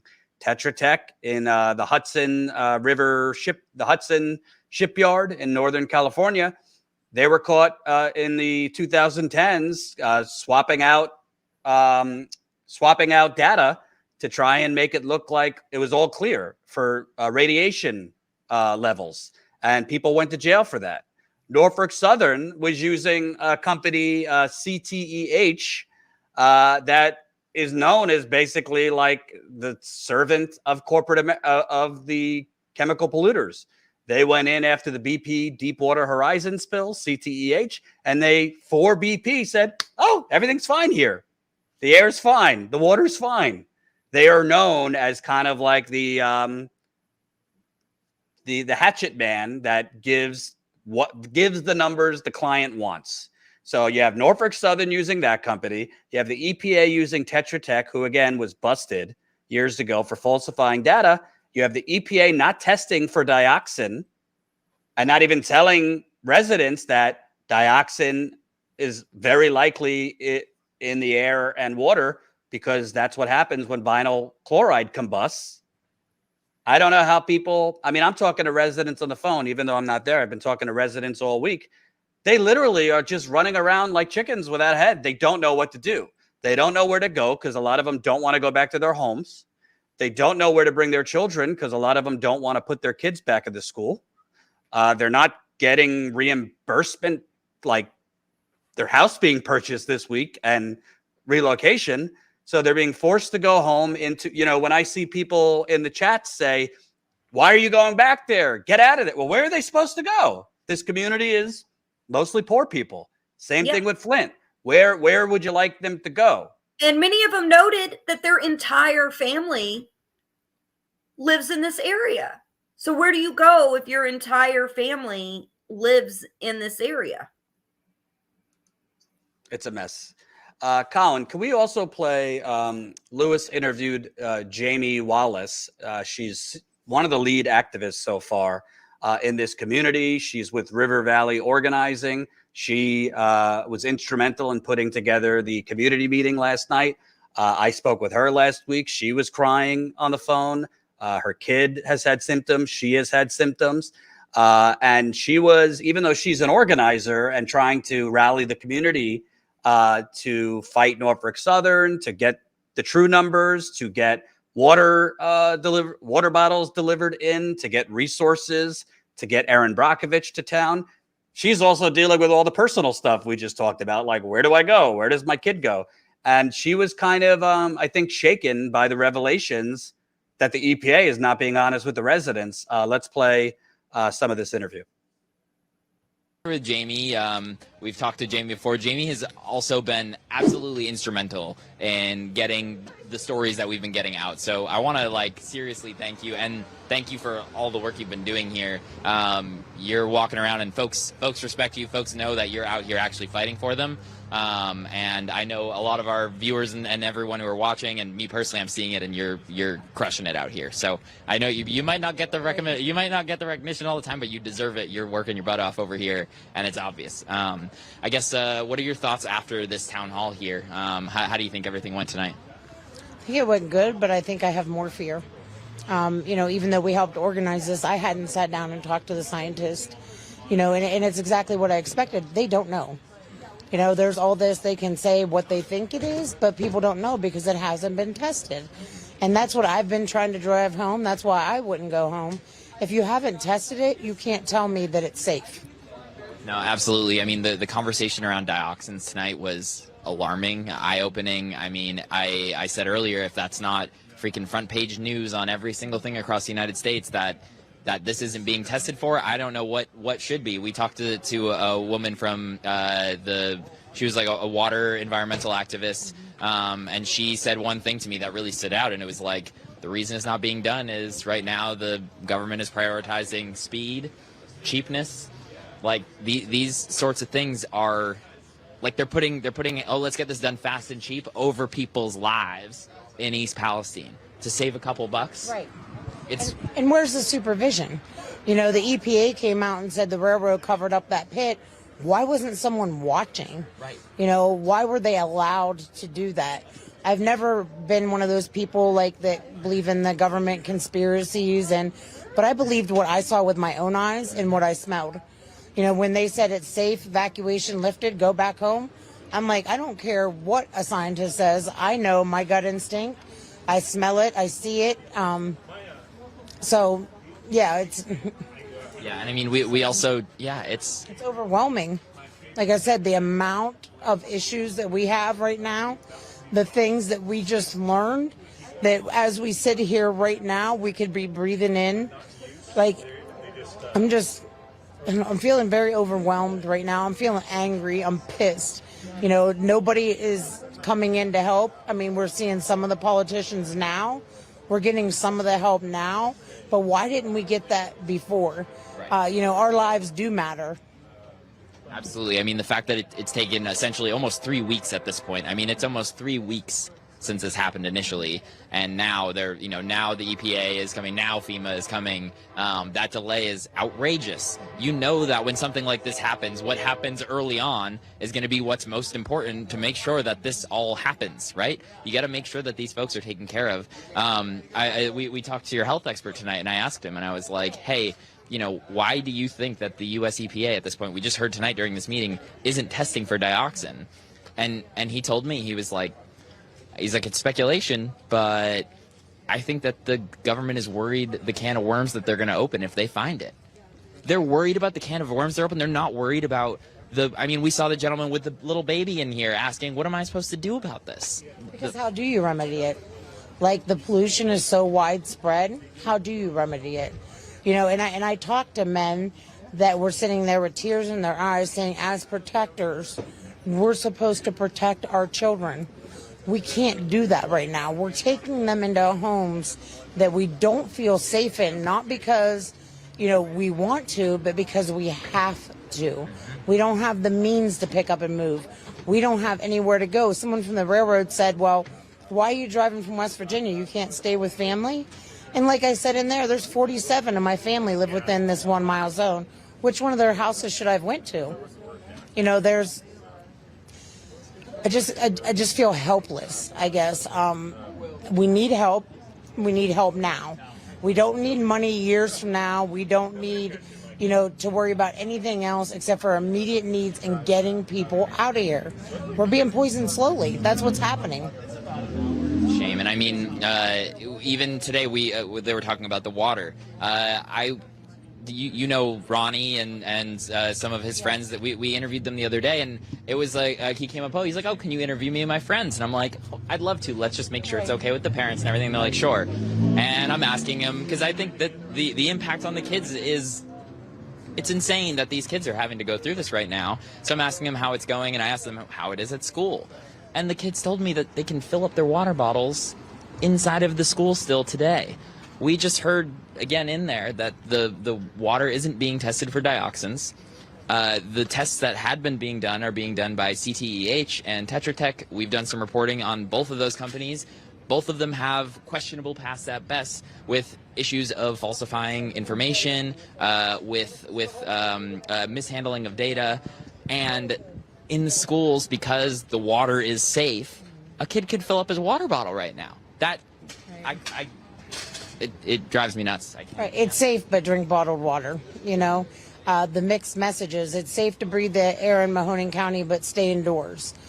You know, the fact that there's nothing around these creeks, that those kids can still go down there and play in the creeks. And I feel like, you know, with the wine, you know, I drank the water. Bring your kids down and play in the creek with mine this summer. You know, there's a huge difference, you know, switching that focus to, you know, we keep getting the message the water's fine. You know, you're talking about the drinking water, and you're talking about right this second. You know, so it's scary to me the way that words are being manipulated, what I feel like, to keep people in the dark. They thought we were just going to lay down and take this. We weren't going to say anything. And do you think all those people would be in town now? Do you think FEMA would have been here if it wasn't for us raising hell? Nobody would be here. Nobody cares. The only reason that people are showing up is because of folks like you getting this out here. Folks like a lot of folks you've referred me to. Candace has been out getting all this information. Jenna Catone. I just want to shout some of these people out because you all are working. Oh, you all are working super hard to get all of this message out there. I mean, even we talked to Moo the other day. I mean, her story is so tough. She was told, like, okay, yeah, it's fine to stay here, but just stay inside. And then, days later, someone comes knock on the door and she's not feeling well in there. She's been diagnosed with the bronchitis of some sort, and she's not really doing well. She's got an inhaler and everything like this. And she was told she literally told me, either leave now or you're going to leave in a body bag. You can't make it up. And the stories of the people that couldn't leave. My nieces had a friend of theirs who their father said during the controlled burn, he didn't have enough gas money to get out of town. So those kids were here, and their dad put them in the attic to try to keep them safe. That's not fair. We're human beings. These are our lives. These are not politics. These are not big corporations. This is not about anything except for lives.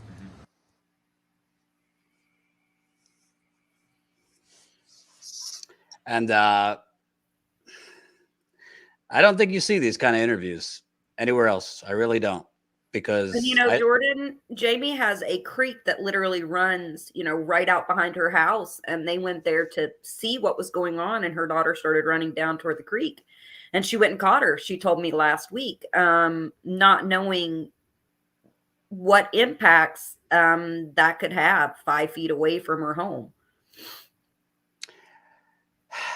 And another thing, and we're going to play another interview in a minute that talks.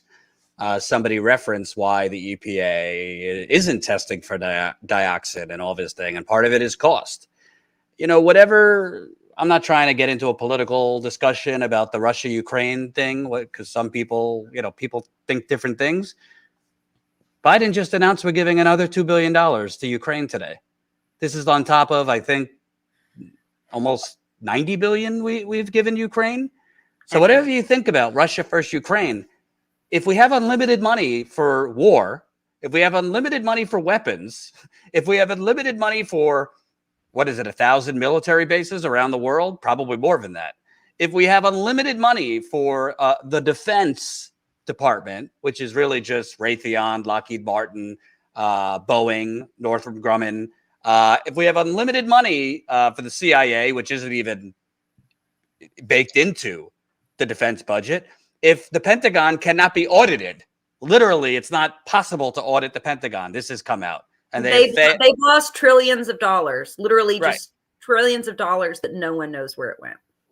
If, every week we could send a couple billion more to Ukraine, whatever you think about that, why wouldn't we have the money to throw the most state-of-the-art testing known to man at a problem like this, testing for dioxin and vinyl chloride and arsenic and chloroform and PFAS and you name it, in the water, the air, the soil. Why wouldn't we have the most renowned animal experts in the world in there? Colin, if you have this article, I think I put it in here. This is from the Washington Post. Originally, they said about 3,500 fish had died. Well, now the numbers, more than 43,000 aquatic animals are dead near the Ohio train derailment. That's from the Washington Post. I don't even know how they're counting. Really scary.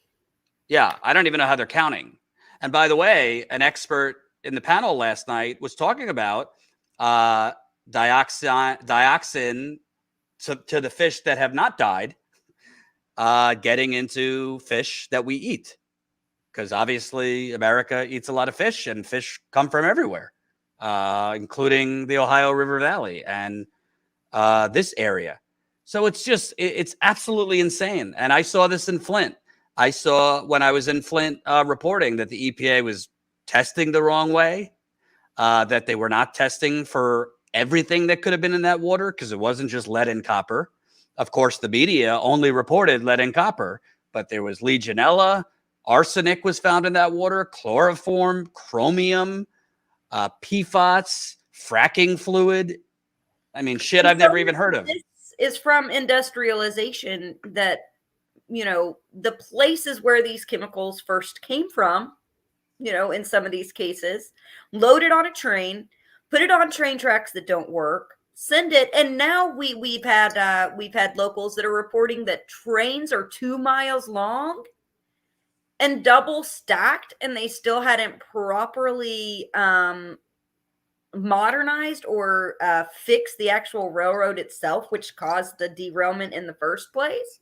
But now they're trying to push through 2 mile trains that are double stacked to make up for lost time for this 48-hour window where they didn't have train traffic. That's scary. And it's scary to the people. And one of the things that we've seen reported and we've heard are almost constant train whistles. Isn't that right, Jordan?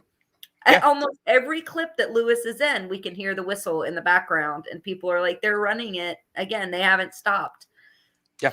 I just want to do a quick rundown because we're getting, thank you. We're getting so many people signing up as Status Coup members.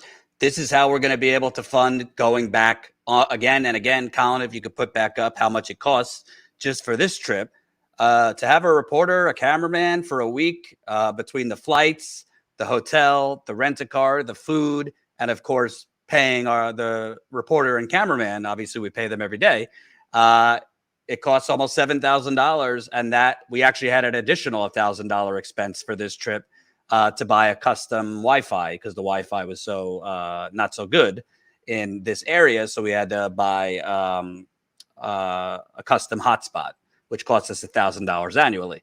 So to do a real on-the-ground reporting, it's expensive. That's why most media is owned by billion-dollar corporate conglomerates, because it's expensive to create real independent media.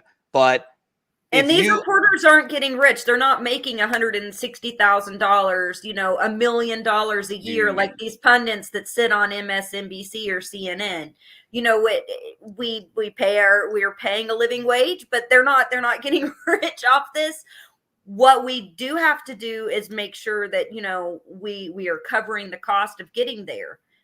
It's not, we don't have any $1 million donors.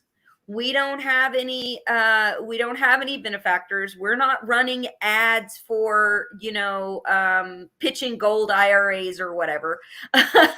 So what we rely on is donations from you guys, because also we don't want any influence from outside influencers like that. Like Jordan said before, when he first launched this, and Status Quo's first launch was approached by basically an oligarch. It was like, I'll fund your reporting. And no, because we know that the influence happens. And that's why we're not seeing the real reporting from mainstream media. Independent media is necessary, and as print journalism is dying, and as you guys know, your local newspapers are going to the wayside, it's going to take independent journalists stepping in like this to fill the vacuum.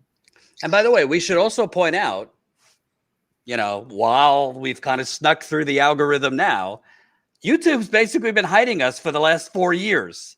YouTube's algorithm is very skewed towards corporate media. If you ever look in the trending area for news or any topic, really, but look at news in the trending area on the homepage of YouTube, it's the Washington Post, Bloomberg, CNN, CNBC. It's all national media, corporate media. And wait a minute. Like 5 years ago, CNN clips were getting a few thousand views on YouTube. Now they're getting hundreds of thousands of views. Did people suddenly find Wolf Blitzer more interesting? Or are they getting CNN stuffed in their fucking feed on YouTube? So we've had a real problem where YouTube rarely recommends our content. All of a sudden this week, because we've been on the ground in East Palestine, and thankfully it's been in YouTube search and it's been trending on YouTube. YouTube finally kind of lifted the wall for us. And I see in the comments all week, subscribers who say, Jordan, this is the first time I've seen you, and I subscribed like 2 years ago. This is the first time I'm even seeing Status Coup. I forgot you guys existed. So there is big tech suppression of outlets like us and other channels that really make our revenue fluctuate month to month. That's why paid membership is so important, because if it ever happens where there's a digital Armageddon, and YouTube and these other outlets do what I really think in their heart they want to do, which is just get rid of actual independent progressive outlets, when we would be able to survive, because we would still have our paid members and figure out a different platform. So anyway, long story short, if you can subscribe, if you subscribe to the YouTube channel, which is free, but if you can support us financially, it makes a huge, huge difference. You could do it as low as $5 a month. I should also say you get perks as a member. We do a monthly members call, which I think we're going to do next week through Zoom. So we hope our new members will join us on our Zoom call, where I'm there, Zaina's there, Lewis will definitely be there. And we take your questions, comments, concerns. It's a lot of fun. We do behind the scenes videos from our reporting trips on the road for members. So once you become a member, go to StatusCoupMember.com, where you could watch our member content. I also want to play this clip, Zaina. This is with, I forget what group she was with, but a riverkeeper group. She was at the community meeting last night. Let's listen to what she had to say.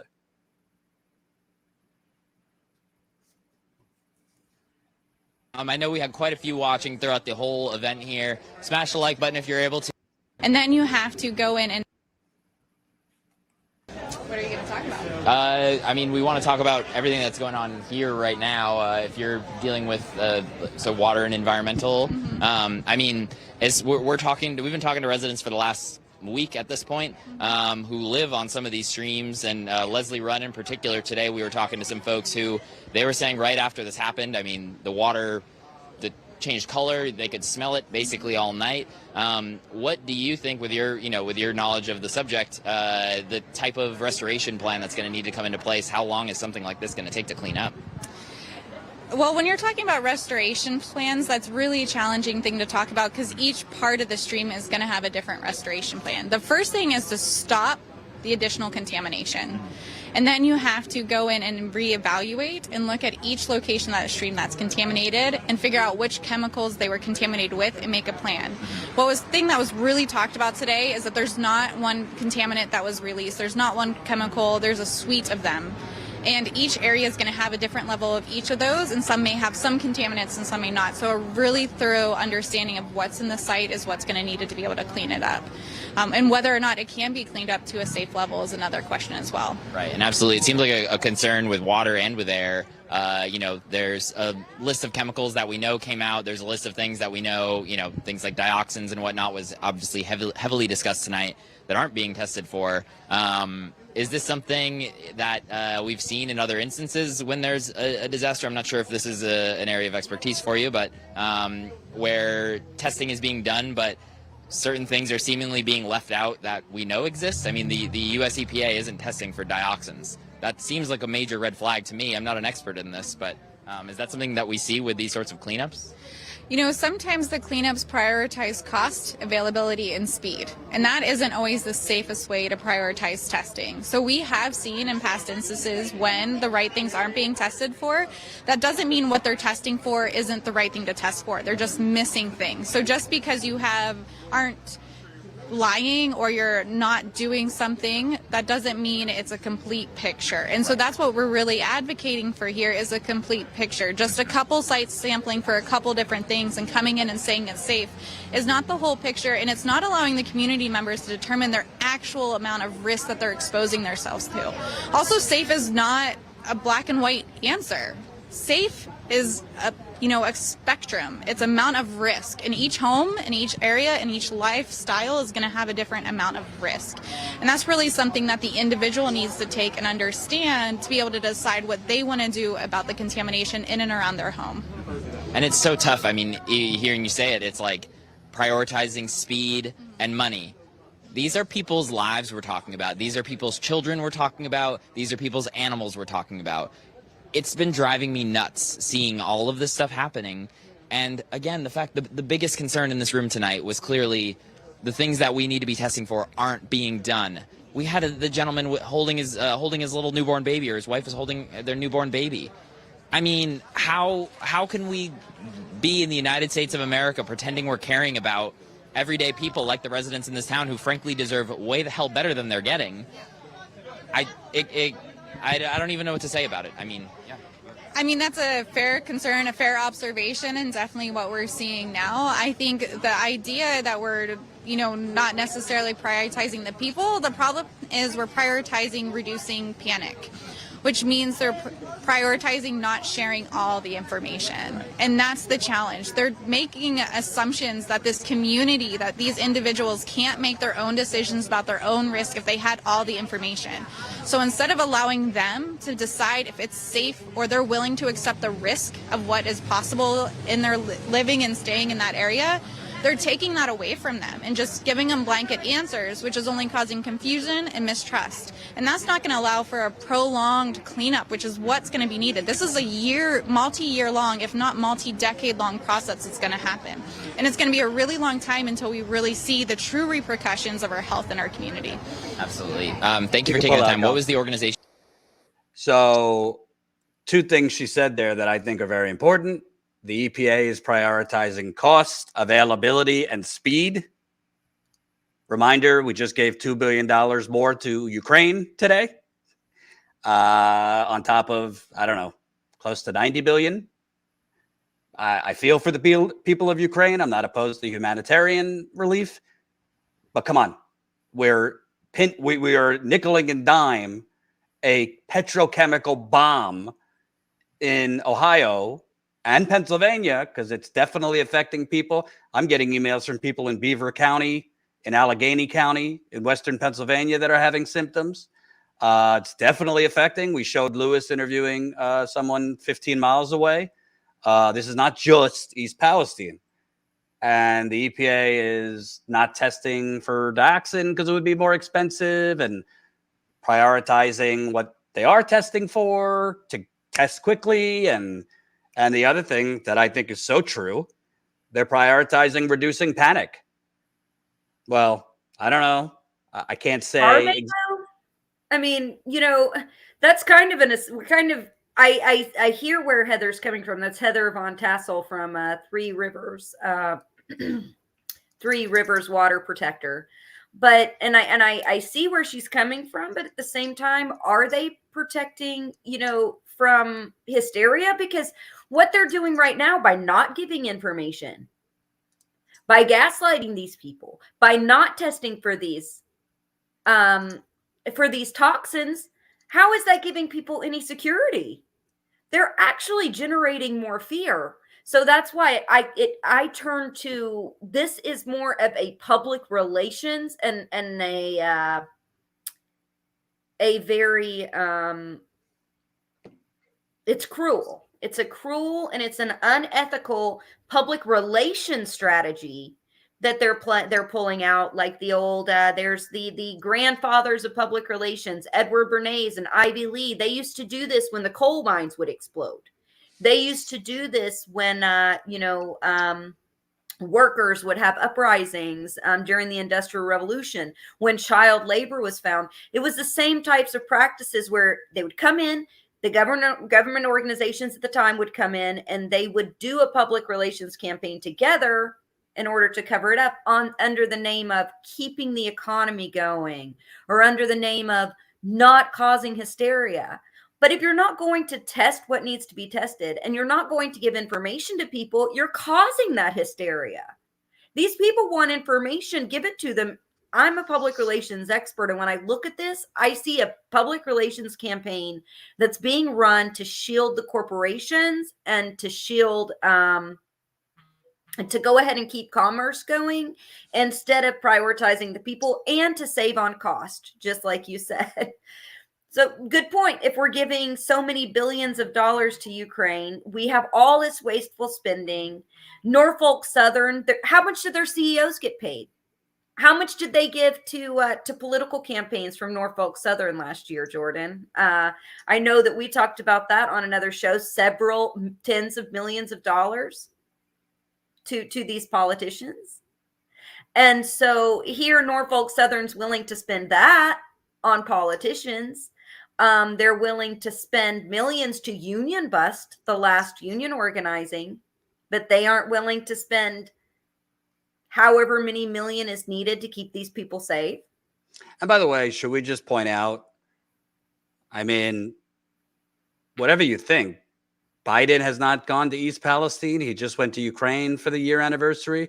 His press secretary was repeatedly asked today, is the president going to be going to East Palestine? didn't really have an answer. I guess he doesn't want to go because it's Trump country, which is kind of sad and pathetic. You're the president of all Americans, and you should go there whether you're loved or hated. Maybe it's because he's 80 and doesn't want to inhale the fumes, which should tell you you should be spending billions of dollars to evacuate people. If the president, the 80-year-old president, doesn't want to go and endanger his health, why would you allow the residents to have their health endangered? By the way, can't promise we might be able to go live from the Erin Brockovich live town hall in 40 minutes. So Lewis and Colin are testing that on the back end. Unfortunately, I got to dip out because I have my newborn that I got to take care of. But we have more to cover here. We're going to be showing you more of Lewis's interviews. And also, please, we are not going to abandon this story. And this story will fall to the background. YouTube will not have it as a trending item. Twitter will not have it as a trending item in a few days, probably. The media will stop mentioning it and covering it. We'll move on to something else. The media will be covering the presidential election and who's going to come in on the Republican side. And will somebody challenge Biden on the Democratic side? We'll have another mass shooting, unfortunately.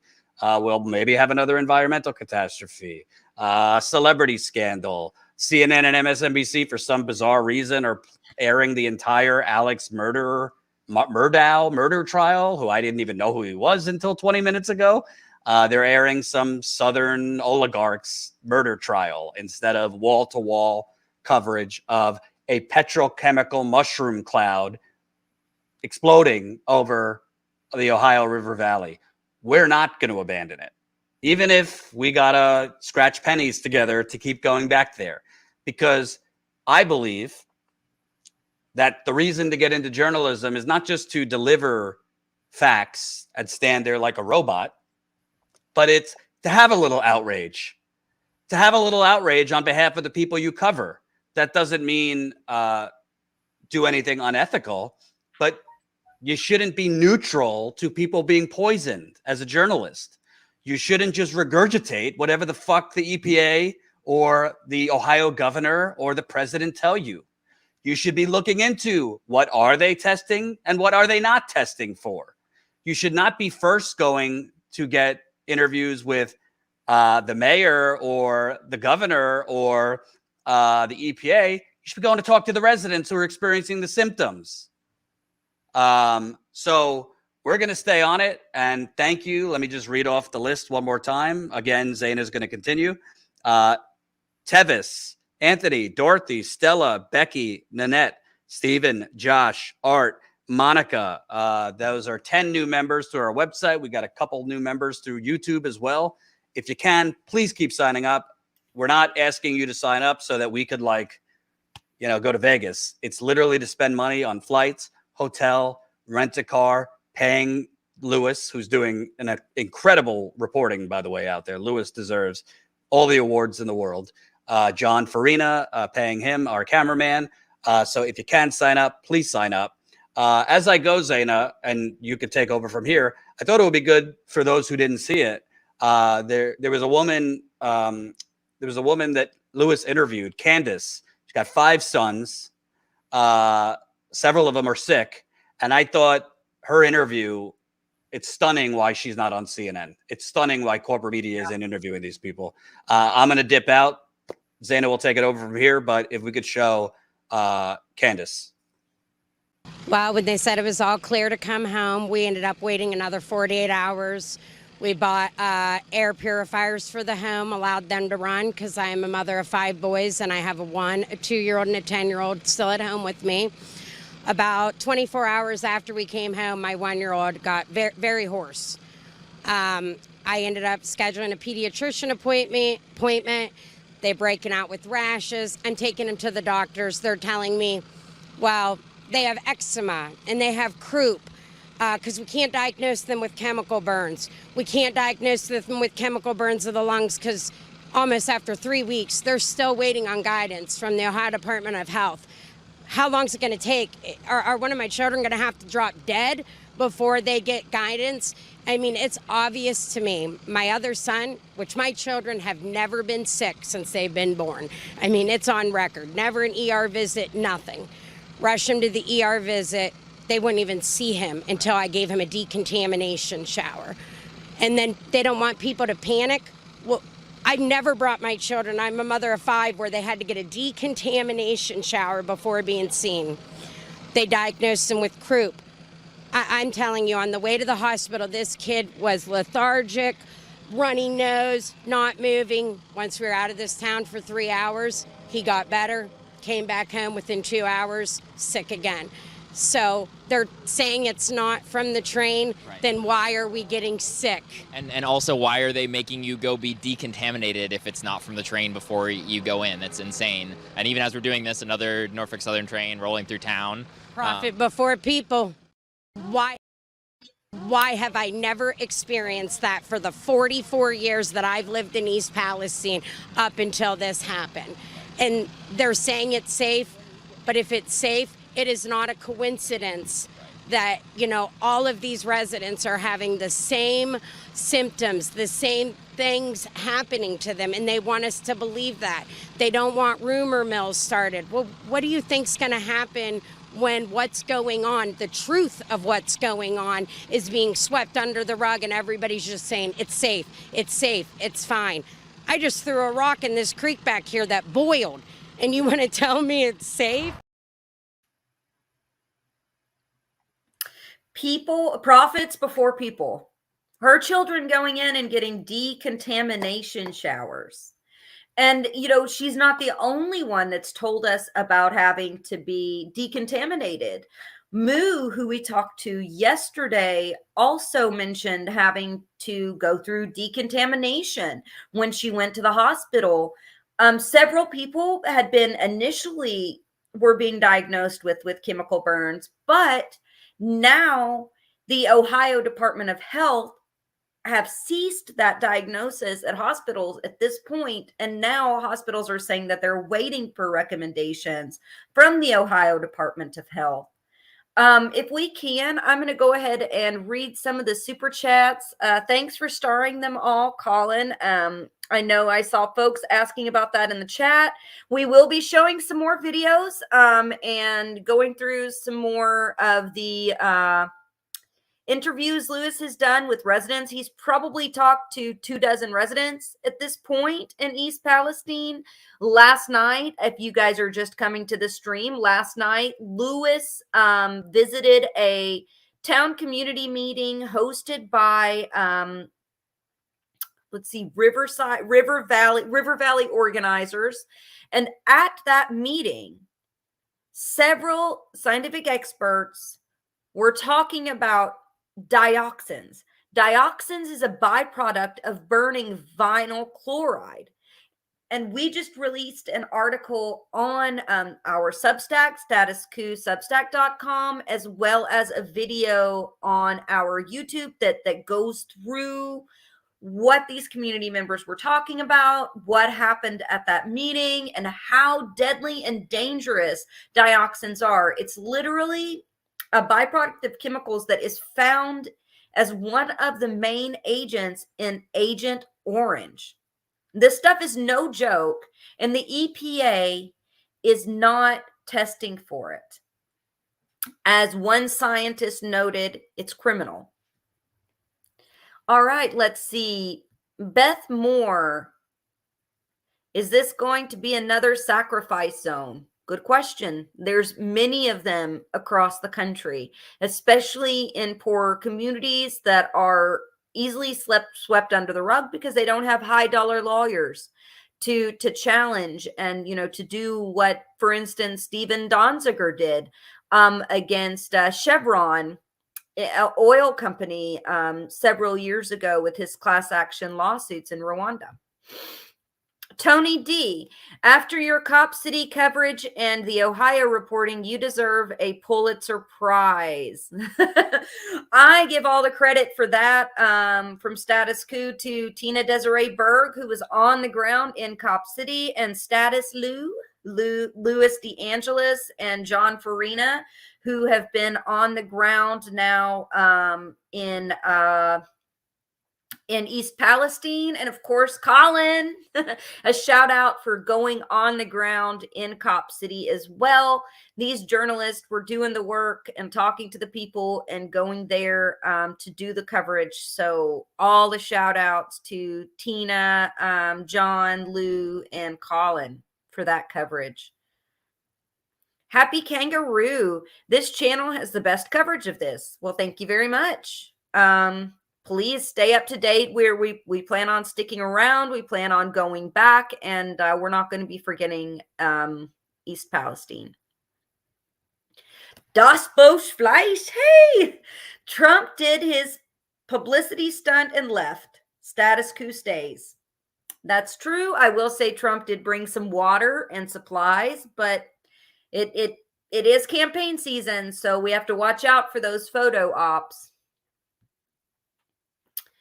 Rita Marie Kelly, thank you, Status Coup, for covering this massive cover-up. There should be a public outcry, but corporate media is silent / complicit in the criminality of Norfolk Southern.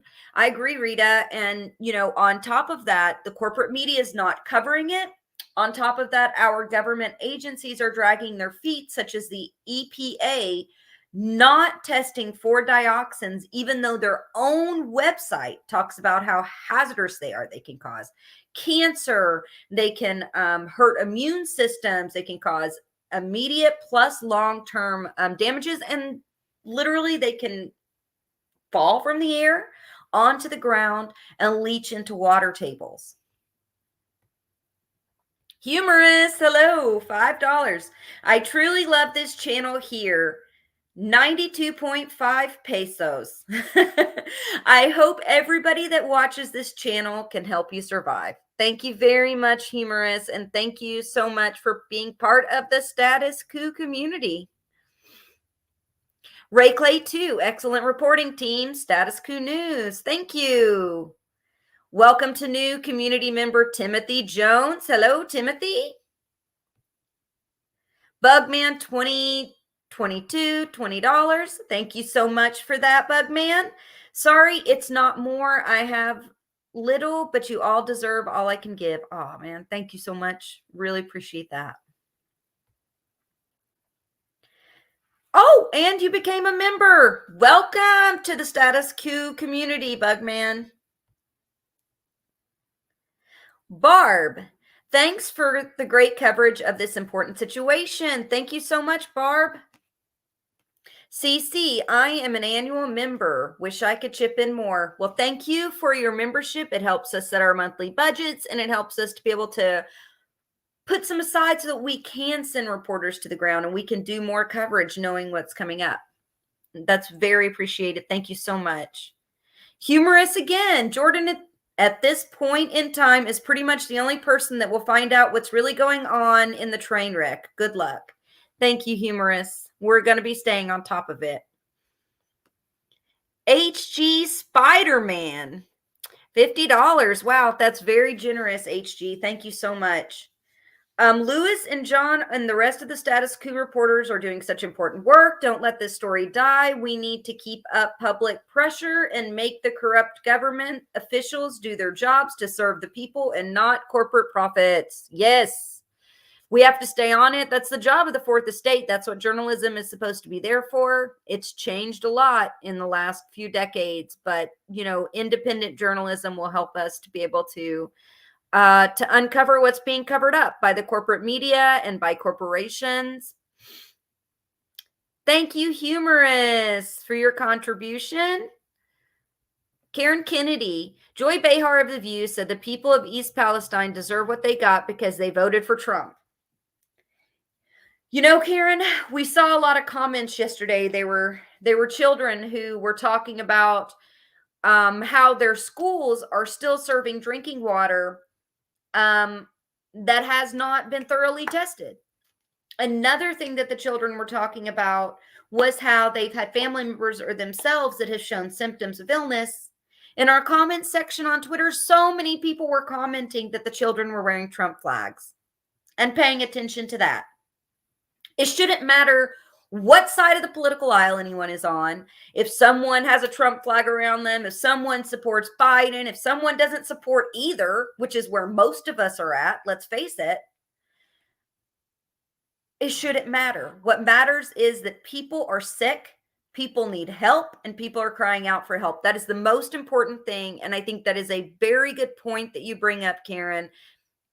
To voter shame to the point that you say people deserved it, especially when you look at the fact that this administration has done jack shit for them. They crushed the railroad strike. They didn't undo the restrictions that Trump, yes, undid. So he was terrible too. They also didn't drug their feet on FEMA and the EPA, and DeWine, a Republican, said, let's throw it all into Norfolk's hands. They should pay for it. They're the ones that caused this, instead of censoring the people that were harmed. So any way that you look at it, both parties, these political figures, they're playing the corporate game right now, and they're throwing the people of East Palestine and surrounding areas under the bus. Thank you so much. Welcome, Michael Beckman. Tony D, my heart aches for Teresa and these folks in Ohio. I agree. John, thank you so much for the super sticker. Tariq, hey, Jordan, I know it's not much, but every little bit helps. I love the great reporting you guys do. Keep exposing these corrupt bums. Thank you, Tariq. We appreciate it. Nancy Curry became a YouTube member. Welcome, Nancy. Manta Core super sticker. Thank you so much for your super sticker, Manta, and for your support. Jason R, I love seeing all the new members and subscribers. Status Coup is the real deal, among the only trustworthy news sources out there. The work you all do is essential. Thank you so much, Jason. And then we have Carla Harrington. Thank you, Status Coup, for all you do. Thank you so much for your support, Carla. That will be a big help, and we deeply appreciate it, because it's folks like you and it's independent contributors that help us keep our lights on. Thank you very much. David L, $5. Wasn't there a university that was going to do independent testing? Yes, we did hear from Ohio River Valley Organizing that I believe the one that I know for sure, and it's because I'm from here, is University of Kentucky, but I believe that there's one more university as well that is looking to do independent testing through the organizing that River Valley Organizers is doing right now, in tandem with, I spoke with someone at the Ohio Environmental Council who spoke of the same thing. So as far as I know, there will be some universities doing independent testing on the ground as well. And great question. And just to let everyone know, very soon, let me check here. They've been messaging me. I believe that Lou, a good old Status Lewis, is going to be live on the ground. Possibly. We're double checking to make sure the signal is good enough there to go live with Erin Brockovich. If for some reason we're unable to go live, he has interviewed her, and he will be doing coverage of the event as well. We'll just have to show it a little bit after, but she is on the ground right now in East Palestine, holding a town hall for folks similar to what was held last night, to talk about their concerns, to talk about what they could do, to talk about next steps, to talk about how to hold accountability. So we're going to hear from Erin Brockovich, as well as Louis DeAngelis, Status Lou, as we call him, on the ground in just a few minutes from, it should be between 6 and 6:30, if I'm not mistaken.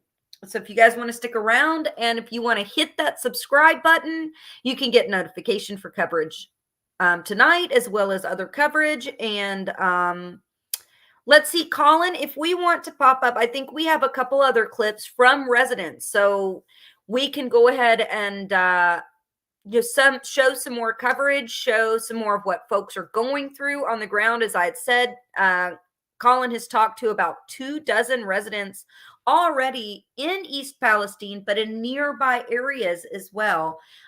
Colin, would you like to throw up the next video? In fact, I don't even think I've seen this one yet. So Colin just got, or Lewis just got this one to us. We're here with Brandy and Wayne. We're technically still in East Palestine, but we're kind of right between East Palestine and Negley. Negley is just downstream of East Palestine. Essentially, you may have heard the name at this point. Brandy lives right here along. This is Leslie Run, correct? Yep. And Brandy was one of the first people to actually start posting photos of dead fish popping up in the stream. I guess. Do you want to talk about, give us a little bit of a timeline right when this happened and what you started seeing? So the train derailed on Friday, February 3rd, and then February 5th, which was Sunday, we started noticing dead fish in the stream. So I, took pictures and posted to Facebook because other people needed to know that. There's a lot of people in this area that have livestock that use the creek water to, water horses or cows, whatever. So, it was very important that everyone became aware not to use the water. Absolutely. And so based on that time too, that's even before they did the whole controlled burn. Yes, that didn't look super controlled to me, but the burn. Wasn't controlled. It was not controlled. Yeah, it was. I was explained today that the controlled burn is where you're getting no carbons that create that black smoke. That's a controlled burn. Mm-hmm. They didn't have a controlled burn there. Right. They had a burn to open the tracks back up. Mm-hmm. Absolutely. Yeah. And it seems like too, so before the controlled burn even, you're already seeing the fish. The day before. Mm-hmm. And then I guess after the burn, was that a theme that continued? Did things get worse or? I really wasn't out here a whole lot to really look at the creek. Mm-hmm. But yeah, we continued to see dead fish. Just a couple of days ago, there was a whole pile of them, like a school almost. I think with some of the rain yesterday, I know we didn't get a lot of rain, but I think some of that kind of washed downstream. So yeah. And you mentioned livestock and farmers and whatnot. We actually just talked to someone who is chemist essentially, and he was kind of talking to us about dioxins, which is essentially after this vinyl chloride burns off. Putting it very simply, because I'm not a chemist, unless one of you are a chemist, sorry, I don't know. Putting it simply, eventually it breaks down into these dioxins. Dioxins getting into water, it's not something that can just dissolve into water and necessarily go away. He was just telling us, if we've got, livestock drinking this stuff, it gets into their systems, your body doesn't really digest it, it works its way into you, and it becomes something that can genetically, mess with these animals, even with their offspring down the line, causing issues. You can start to put two and two together that becomes very scary. And even though, this stream isn't necessarily your drinking water, although that's a whole nother problem with wells and whatnot, this could really affect agriculture. Do either of you know, folks who are farmers or anything like that personally and can share? Neighbor, yeah. The neighbor has 12 acres on top and approximately 12 acres right here that he puts in soybean and then corn the next year. So that will need tested. But I don't know that the plume came here. I think the uncontrolled burn mainly went toward Chippewa and then switched and went north toward the turnpike. But it was this way far enough to where there's people in East Palestine, they're losing their foxes, their tame foxes. Chickens. Chickens are dying. Ponds, Butch Foster owns a farm approximately 3 miles from the burn site, and he lost all of his fish in his pond. They're all dead. So the fallout on that was pretty powerful.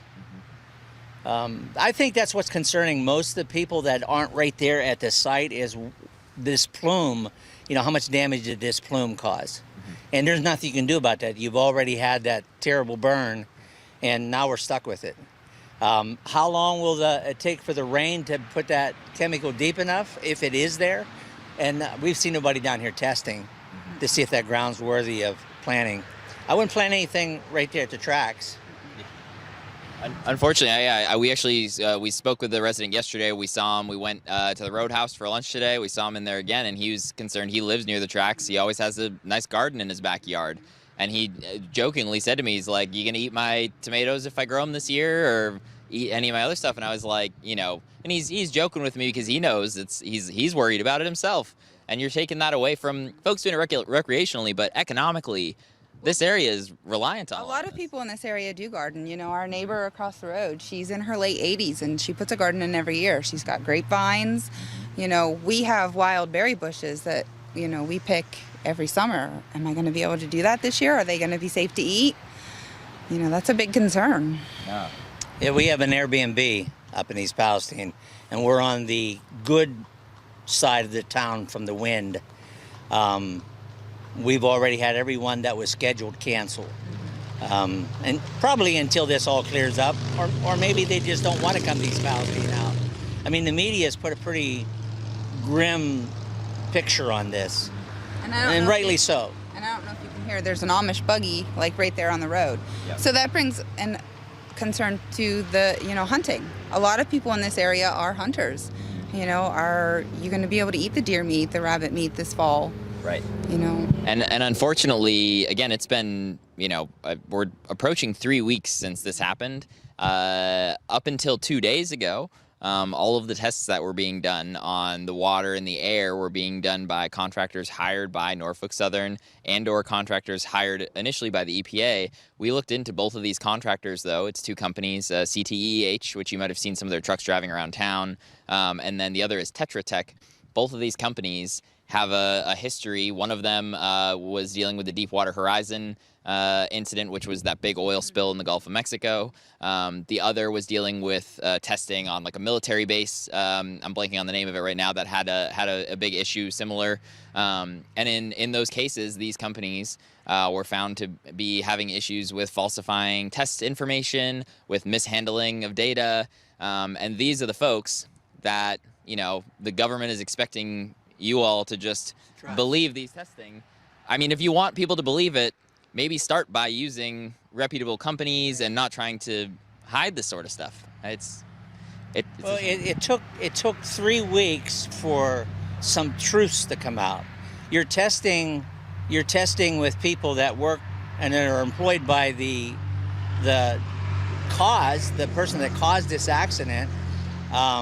So you're kind of shaded on what you're going to get. And so we really haven't heard all the chemicals that made it to the creek, all the chemicals that are in the people's yards and on their houses. My daughter, who's very proficient, she has a whole list of all the manifest of the railroad, and she knows everything that was on that train.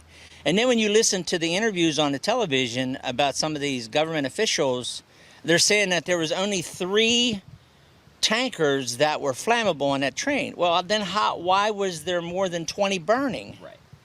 And so when you're shooting that stuff out and people have to listen to that, you develop a mistrust. I don't even want to hear it anymore. Okay, Colin, I think we could pull out of this one. Man, they're not getting any information.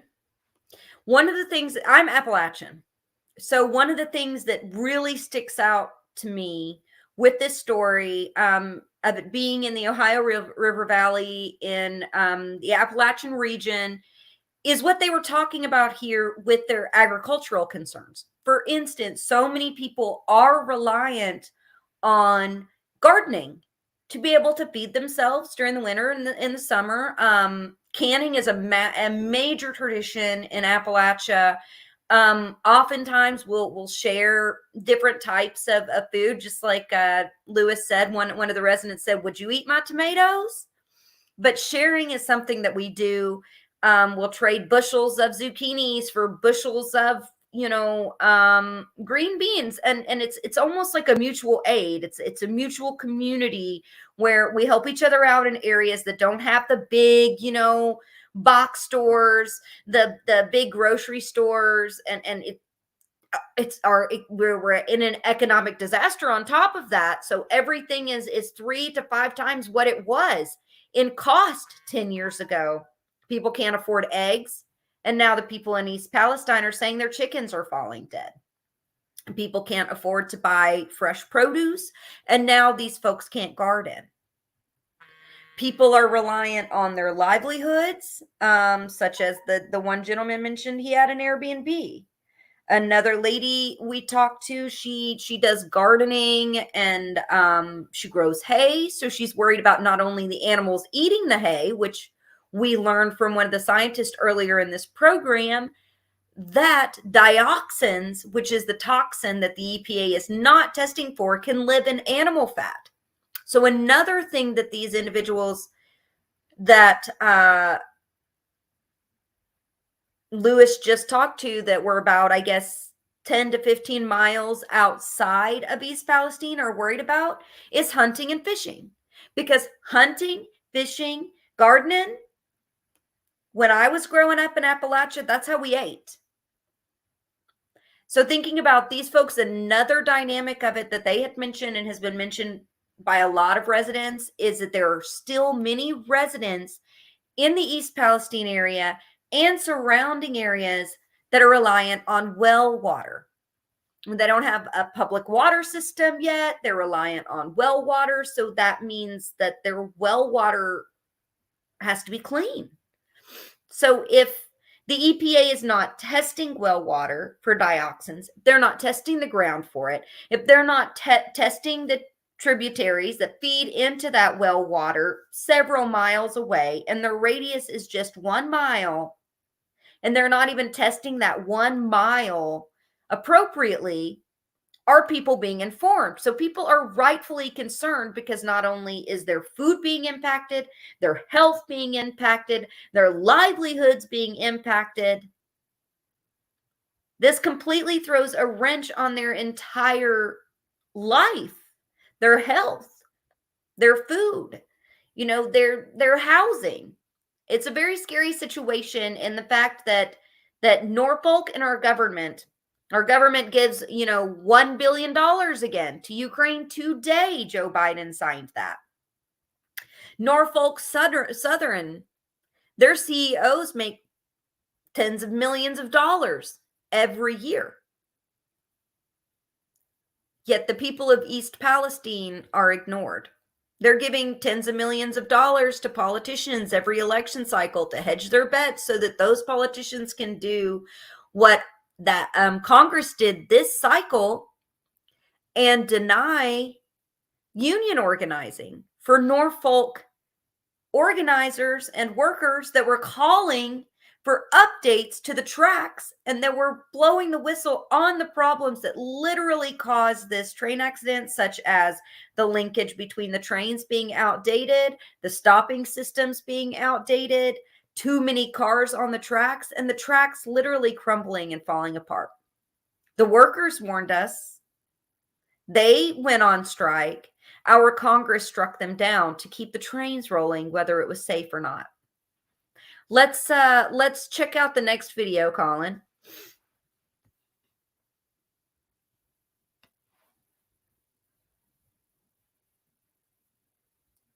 What was that again? Oh, I said let's check out the next video. Okay, so That's okay.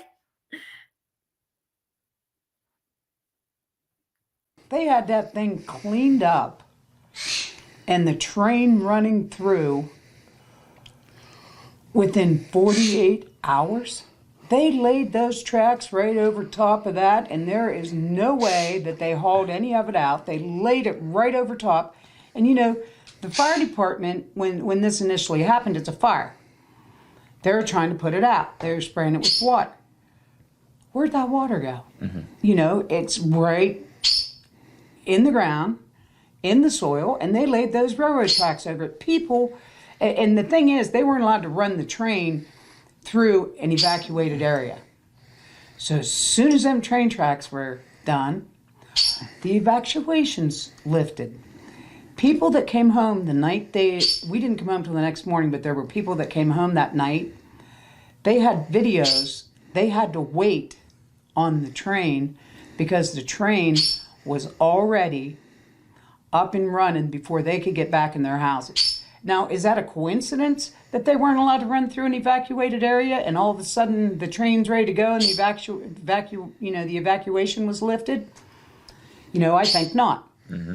I've heard a lot of people talk specifically about that too, right? The railroad company can't drive the trains through when the area is evacuated, And if the rail company wants to make its money, which if you can't tell by now during all this, that's all they really give a damn about. So they had to lift the evacuation orders before they get the trains in. So there's definitely a lot of pressure probably being put to lift the orders so that the trains can start rolling through town, which is definitely putting residents at harm who are moving in just days after the controlled release. Nothing about that looked controlled to me, but that's like the uncertainty. You know, we chose to start raising rabbits last year so we could control our own food supply. And I have like, you know, maybe 45 rabbits out here that I have a ton of money invested in, you know, in not only the hutches, buying some, but, you know, do I want to actually harvest these rabbits now? If he wants to sell them to somebody else, who's going to eat a rabbit that was raised in the... ground zero rabbits. Same way with, I mean, if I'm going to have a baby shower, does anybody want to do a baby shower in East Palestine just because they're saying it's safe? You know, I've talked to my sister, her refrigerator broke down. She called the place where they bought her refrigerator. They got a hold of the repairman. He called her and told her, sorry, but I'm not coming to East Palestine. Another lady ordered appliances from Lowe's. Lowe's, sorry, we're not coming to East Palestine. Lady's car broke down up by Boardman. She called AAA. They got the tow truck driver out there, and he said, where do you want it hauled? She said, East Palestine. He said, I'm sorry, unhooked her and left her 3 hours beside the road before somebody would tow her into East Palestine. You know, just because they're saying that it's safe here, you know, do I want to let my grandbabies crow out there and play in the grass and chew on the grass or go up in the woods and play? You know, are we going to have to, you know, put a new liner in the swimming pool? I mean, I wouldn't even feel comfortable sitting out in my yard having a picnic. Actually, it's kind of, it gives you some kind of feeling even preparing meals here now. You know, it's like, you know, do I want to eat this? And what about the grocery stores? You know, they've got lunch meat out in the meat cases. They've got produce out. I mean, do you really want to eat some lunch meat that's been in the case? And whenever the inside the store smells like chemicals?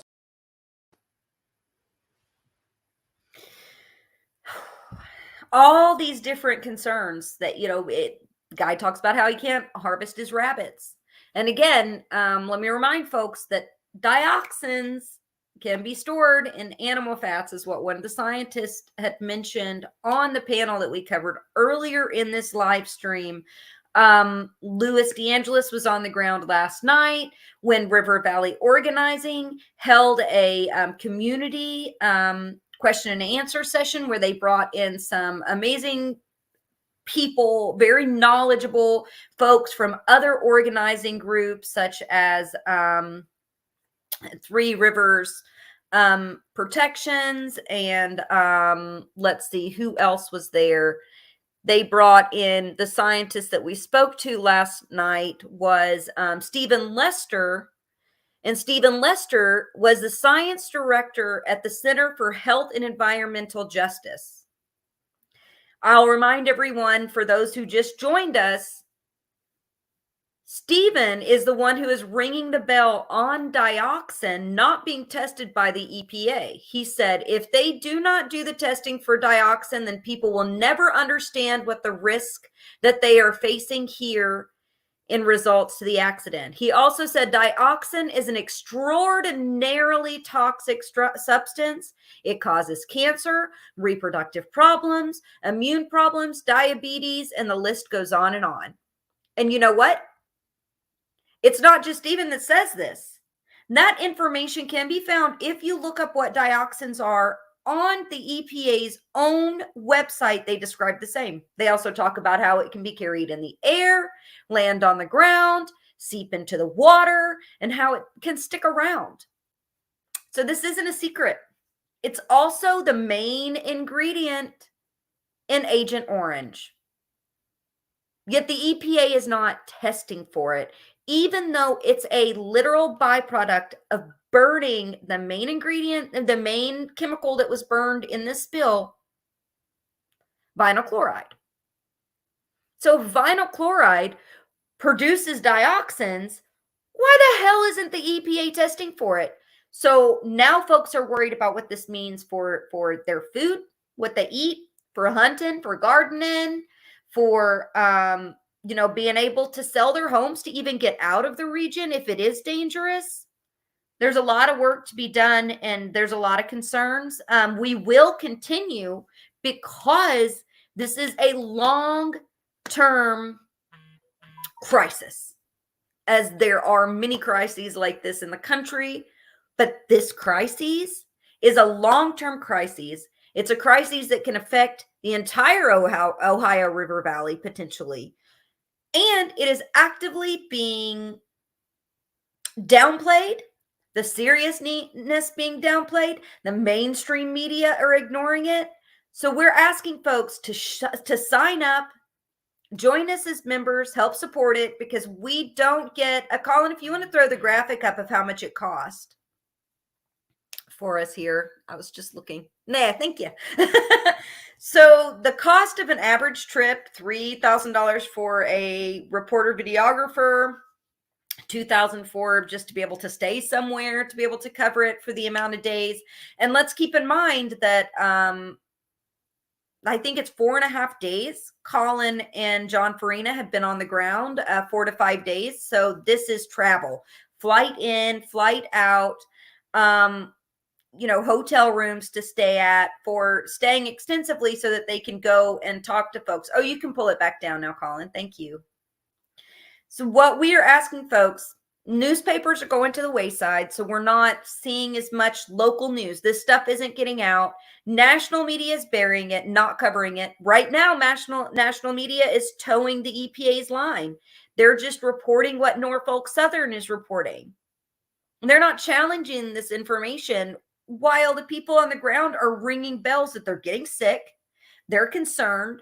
Scientists are saying that chemicals are not being tested for that are critical, like dioxin and others. We have experts saying that what's being prioritized is speed.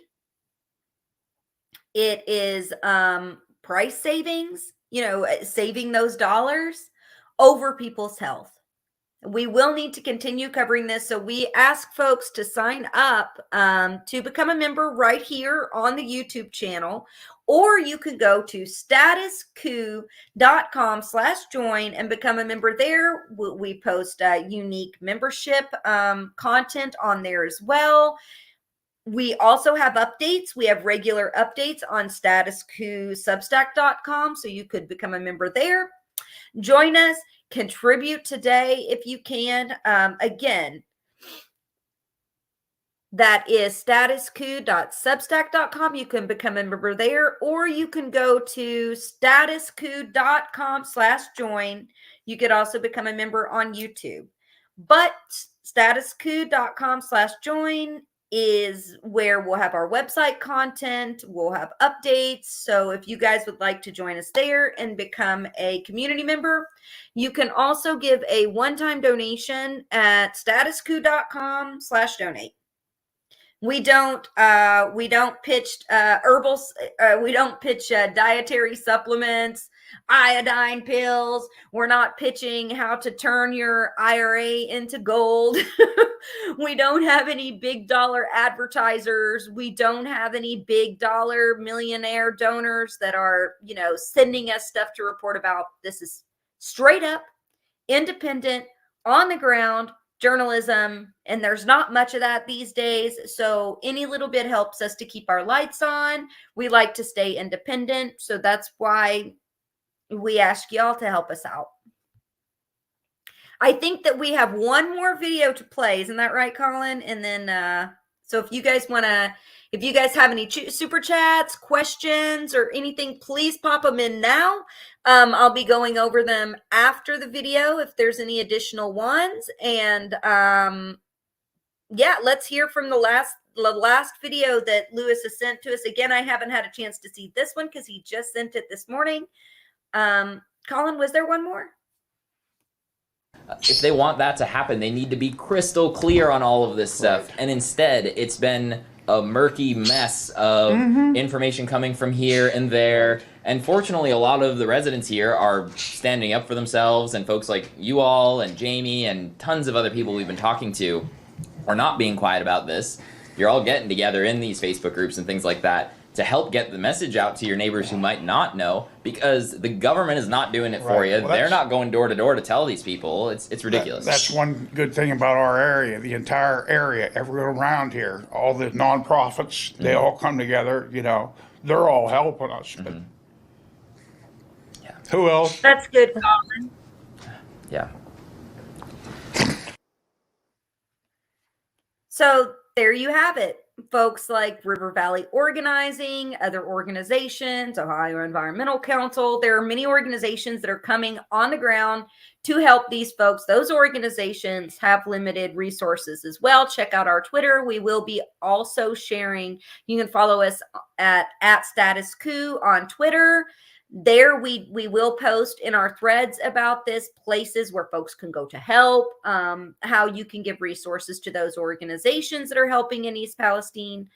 But look how they're coming together to help each other while they're being ignored by the government, while the EPA is not testing for what they need to be tested for, while Norfolk Southern is sending in germ cleaners to clean up a chemical spill, while they repaired the train tracks in 2 days, and have already put gravel and hay over a massive chemical spill. And as the gentleman had described, they call it a control burn. But how was this plume controlled? Now, 1 mile radius of East Palestine, things don't stay within a mile. That's not the way that our environment works. And that's not the way that chemicals work. So folks in surrounding areas are also worried. 1 mile radius is a tiny area for such a massive burn. So we will be staying on top of this tonight. Lewis is in town right now, and right now I just got word that he started filming Erin Brockovich. We weren't able to go live because the signal there and so many folks trying to go live at once was causing problems for most of the folks there. Lewis is trying to man the camera and do the reporting at the same time. So thank you, Lewis. Status Lewis, amazing. He will be bringing that content to us later. And like I said, check out Twitter. You can check out, let's see, I think it's Lewis 217, if I'm not mistaken, on Twitter. And then check out at Status Coup on Twitter for updates until we go live, and you can find updates live there. Subscribe here, and when we do cover this, you guys will be getting that. You guys will be getting those updates as soon as, and go in and hit the little bell. There's a little bell, and you can get notifications that'll come through if you're wanting to follow this coverage. We'll also be posting our content on a playlist on YouTube, so you could check it out there. But subscribe, become a member. That way, you know, when we're bringing out content like this, you guys will be able to get the notifications, and we'll be some of the first to see it. I'm going to go into the super chats now. Let's see.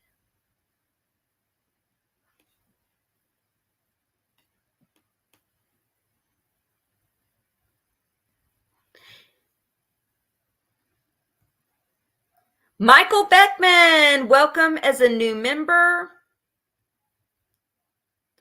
John Zabal, let's see, Zablajak. I hope I pronounced that right. My name is Zainab Abdullahi. So I understand not pronouncing the name right. I hope that's okay. Thank you so much for your super sticker. Tariq.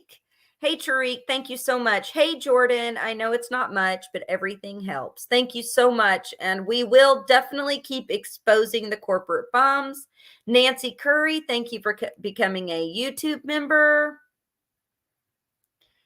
Manta, thank you so much for your super sticker. Carla, thank you so much. And David L. Okay, I think we already got that one.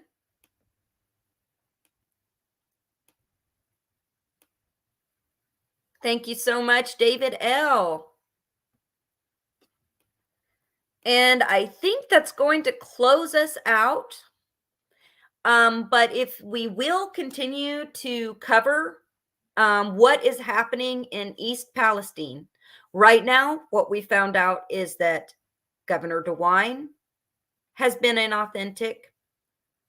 Our Transportation Secretary of the United States, Pete Buttigieg, isn't doing anything right now. He's pointing the finger at Donald Trump for rolling back regulation, which, yeah, some fault falls on him.